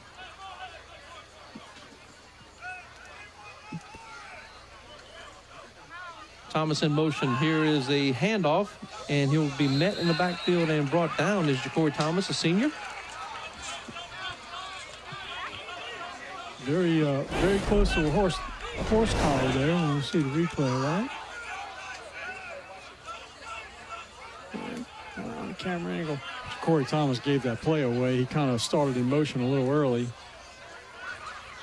So it'll bring up a 2nd down and 13 now for the Wildcats.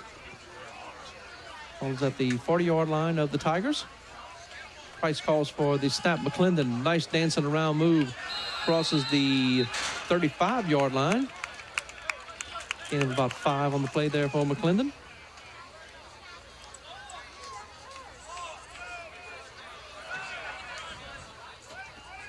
This will be a quarter. Coaches on the sidelines. The clock is kept as normal as a first quarter. Turnovers are live. Initial drive scores. Starts on the 30-yard line.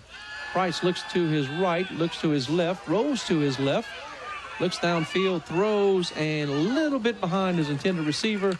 It's going to be incomplete out of the hands of Ja'Cory Thomas, and try to make a good job by Thomas right there, trying to reach back and try to make the catch before he knew exactly where he was about to step out of bounds. Good job.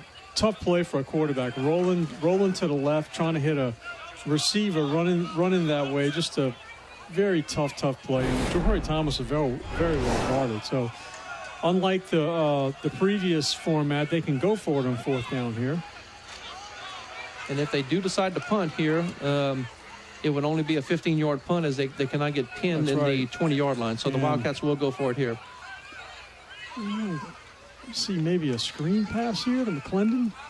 Hayden Price remains in at quarterback for the Wildcat. McClendon to the right. He'll put a man in motion to the right, and that's Austin Workman. Here's the fake handoff to McClendon. Looks downfield. Plenty of protection. Good job by the offensive line here. And Price will take off rolling to his right at the 30-yard line, and he'll be brought down as the Wildcats do not have enough for a first down, and it will be Slidell ball. They'll take over on downs.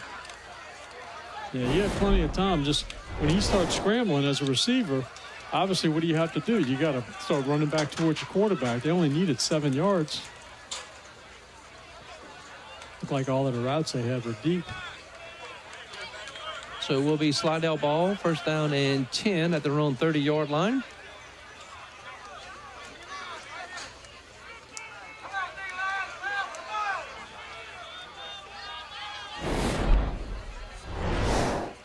We are in the quarter of play here. Slidell looks down the field, and nice catch. Gidry with a nice pass, and it's going to be complete. Wide receiver Jahide Williams on the reception.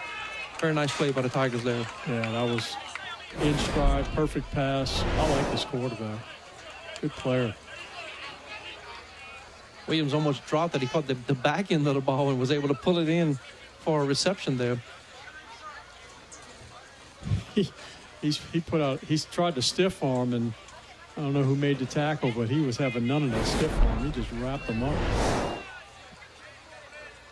Luke Guidry having a good game for Slidell here.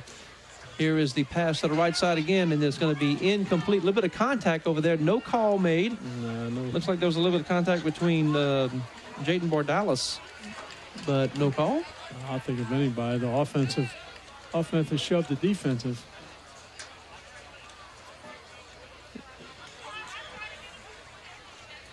Second down and 10 now as Slidell has the ball at the Walker 35-yard line.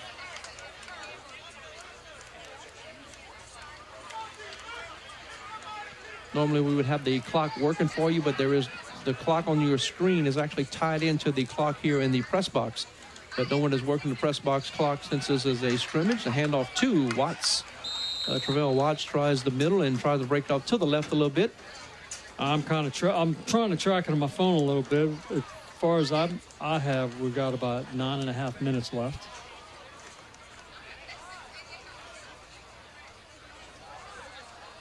Looks like it was Coach Mahaffey working Evan the refs King on the stop there. Working the refs already. Scrimmage. Second down and 6 now for the Tigers. Ball is at the Wildcat 31-yard line. Guidry will move Watts to his left. They try to call him off sides. There's no flag going to be called. They'll all turn around and look at the coach for another play.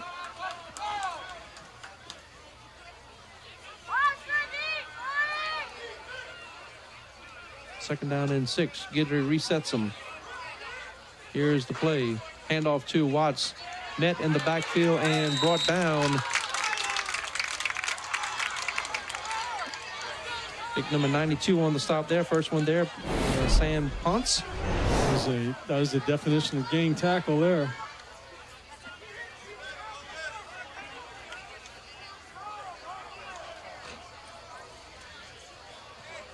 Next broadcast will be Friday. Denham Springs Yellow Jackets come to town for the Jamboree. Fourth down now for the Tigers. Ball is at the Wildcat 33-yard line.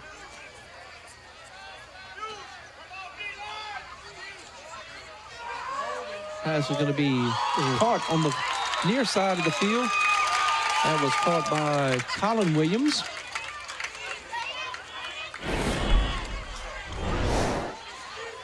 That was very, very close to going the other way there. You got that opposite hash throw. You know, you're on one hash and you're throwing all the way to the other sidelines, and that was very close to going the other way. Jaden Bordalis on the coverage there for the Wildcats. And according to my clock, we have somewhere around 8 minutes left to go. Okay, so the Tigers will turn the ball over on downs as the head referee, the White Hat, is asking Coach Mahaffey where he wants the ball placed, right in the middle of the field. And coaches sometimes do, especially on extra points, 2-point conversions, or they have a special play drawn up for one of the hashes that they want the ball over. Mm-hmm. And when you see the play, you're like, oh, all right, I get it. First down and 10 for the Wildcats. We are in the quarter of play. Dan estimates we got about 7 minutes left to play. About 8 minutes. About 8 minutes, okay. Here is the snap. Price gives the ball off to Thomas. Dancing around in the backfield, Ja'Cory Thomas loses about 5 yards, as really a lot of penetration that time by the Tigers. And from what we saw last year, Ja'Cory Thomas doesn't need a whole lot of space. If he gets a little bit of space, they're not catching him.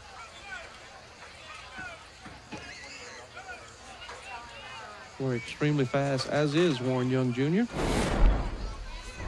Second down and 13 now.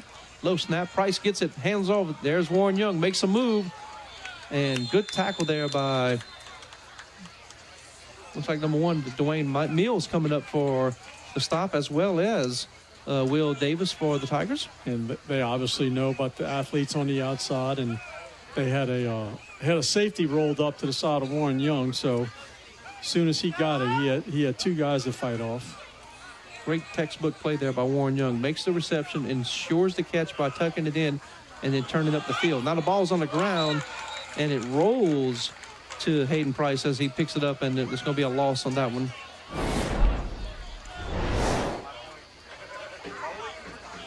the replay about what happened on this play. The ball, the center just. I guess we are just muffed it. We are going to punt. No, we're not going to punt. Okay, that's what I thought. We're going to walk it off 30 yards for the punt simulation here.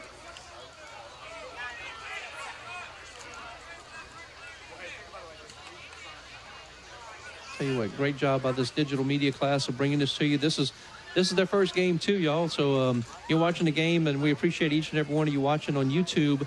And they're getting their feet wet too about, making sure that the buttons are pressed, and then, learning the whole system about how the replay machine works. And finding out where the line of scrimmage is. Line of scrimmage.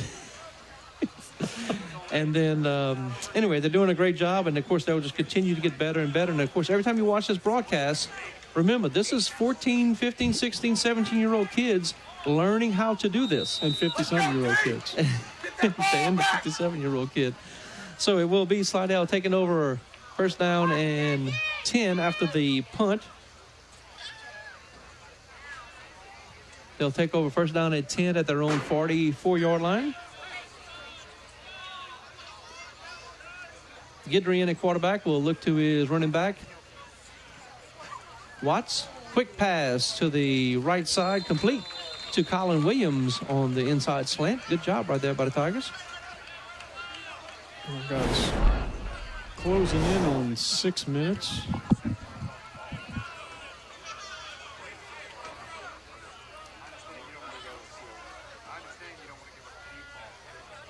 The referee may be looking for a 6-minute mark to call a timeout for a water break. Right. Here's a snap. Quick pass to the left side. Complete again by Guidry. Over there to Colin Williams. And it will be a first down, and the referee's watching his watch intently here. Well, the clock stopped right now, so. Oh, that's what he's doing. He's ready to start it for a. I don't know if he's going to do a water break now.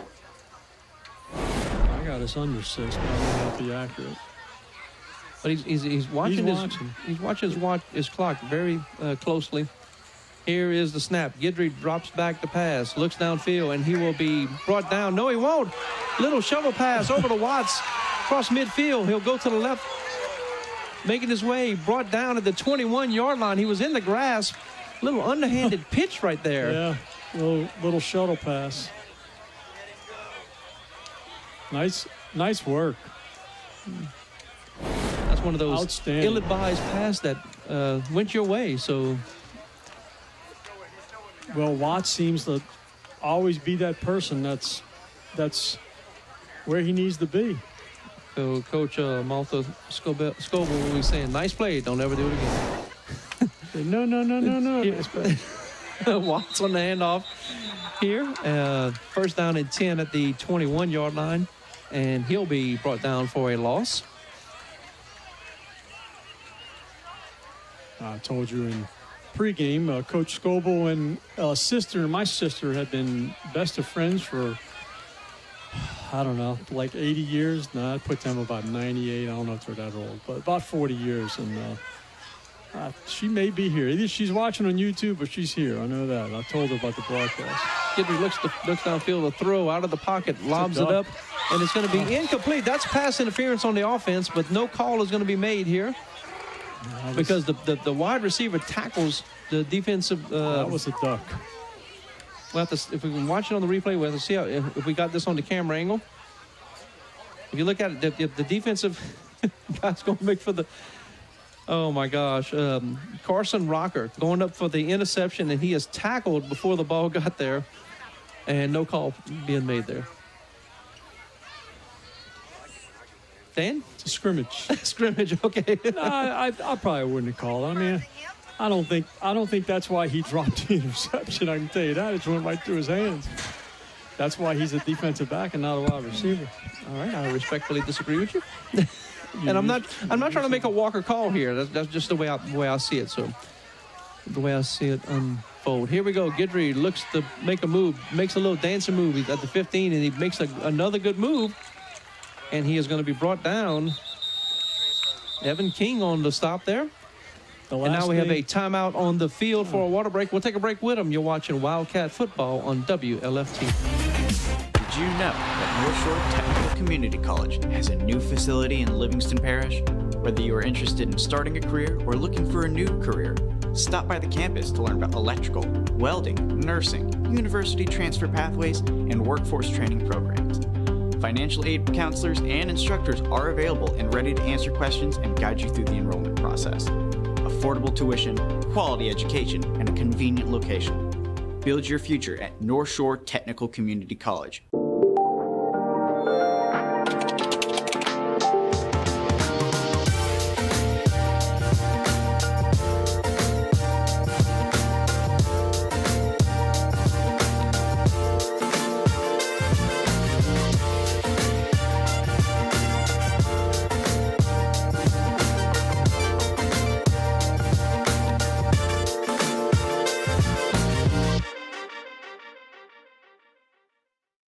This is Walker High School football, brought to you by Wildcat Productions.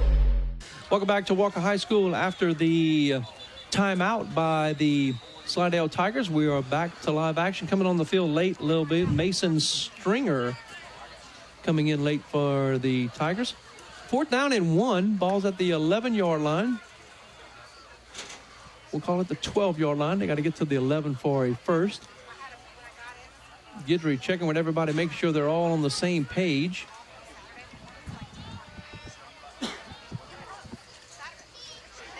Here is a handoff right up the middle and breaking free. This time number 9 running the ball, and that's going to be Kendall Carter. New back in there. And he's going to spike the ball. Why is he spiking? Are we at the end of the 12 minutes already? We've got to be. Why else would he be spiking? Well, yeah, I guess we're at the end. We don't have official running time. It must be. Is it running time?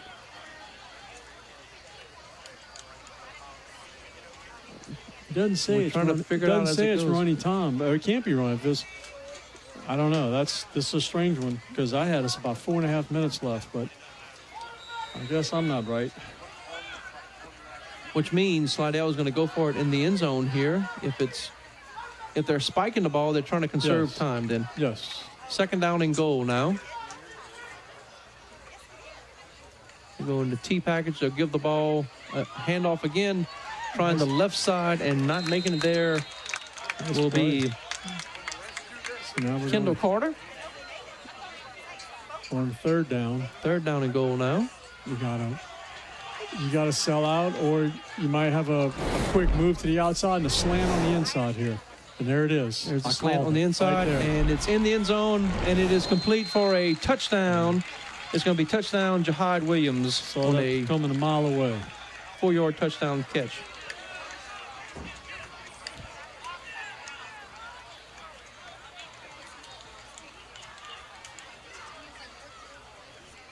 All-important extra point here. 13-13 is our score. We are tied up. Extra point now with nobody rushing in. We have to see if... Oh, we got too many men on the field. Nia kicks it, and it is good. Nia Decker on the extra point. Slidell 14, Walker 13.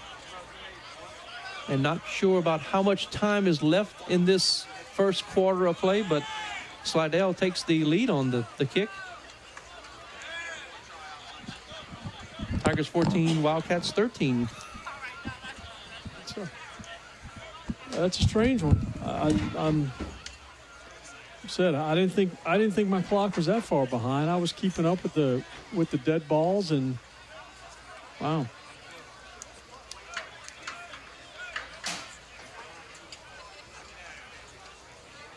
Did you put it down to 40 degrees?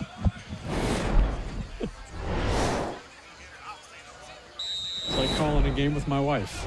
1st down and 10 for the Wildcats. Have it 40 degrees in the press box. 1st down and 10. They'll take over on their 30-yard line after the touchdown. This time Waggasback back in. Way behind his intended receiver, Warren Young.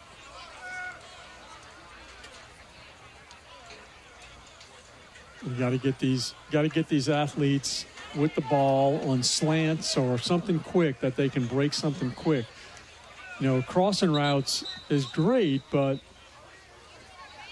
got an official timeout, got an injury going off the field.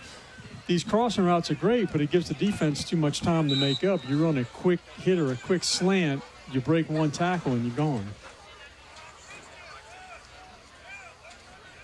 Second down and 10 now. The Wildcats trailed this one 13-14. Thought we might see a little wing T action tonight. Maybe he's saving that for the regular season. Backersback is going to be brought down, coming in quick and making the stop. Number 88, Gavin Dawsaw. That's ball game. And everybody's walking onto the field. Looks like that is going to be it. Is that going to be it? They're lining up at the 50. The coaches on the field. That's going to be it. So we are done with the scrimmage here. We appreciate you tuning in. Slidell wins this thing 14-13. Our next broadcast will be next Friday. This Friday. Let me say that. No, today is Wednesday. Next Friday. Next Friday. So no game Friday. Of course, they have time to get everything ready. Jamboree action. Jamboree action right here. Denham Springs comes to town. And then, of course, week 1 after that, September the 2nd, Ponchatoula will be our first game on the air as well, followed by Fountain Blue the next week, September the 9th. So, Dan, appreciate you being here. And I got to go feed some football players. Got to go feed the football players. We appreciate it, Dan. Appreciate all of you watching here. Everybody have a great night. Thank you for watching Wildcat Football on WLFT. Did you know that North Shore Technical Community College has a new facility in Livingston Parish?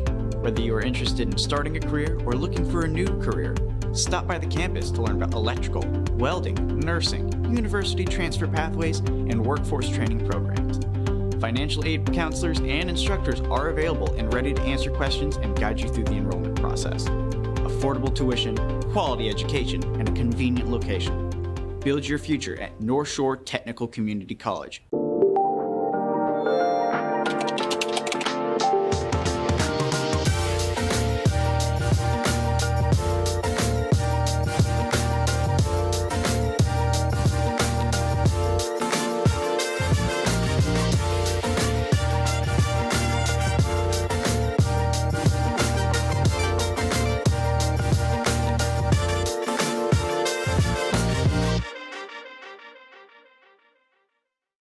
This is Walker High School football, brought to you by Wildcat Productions.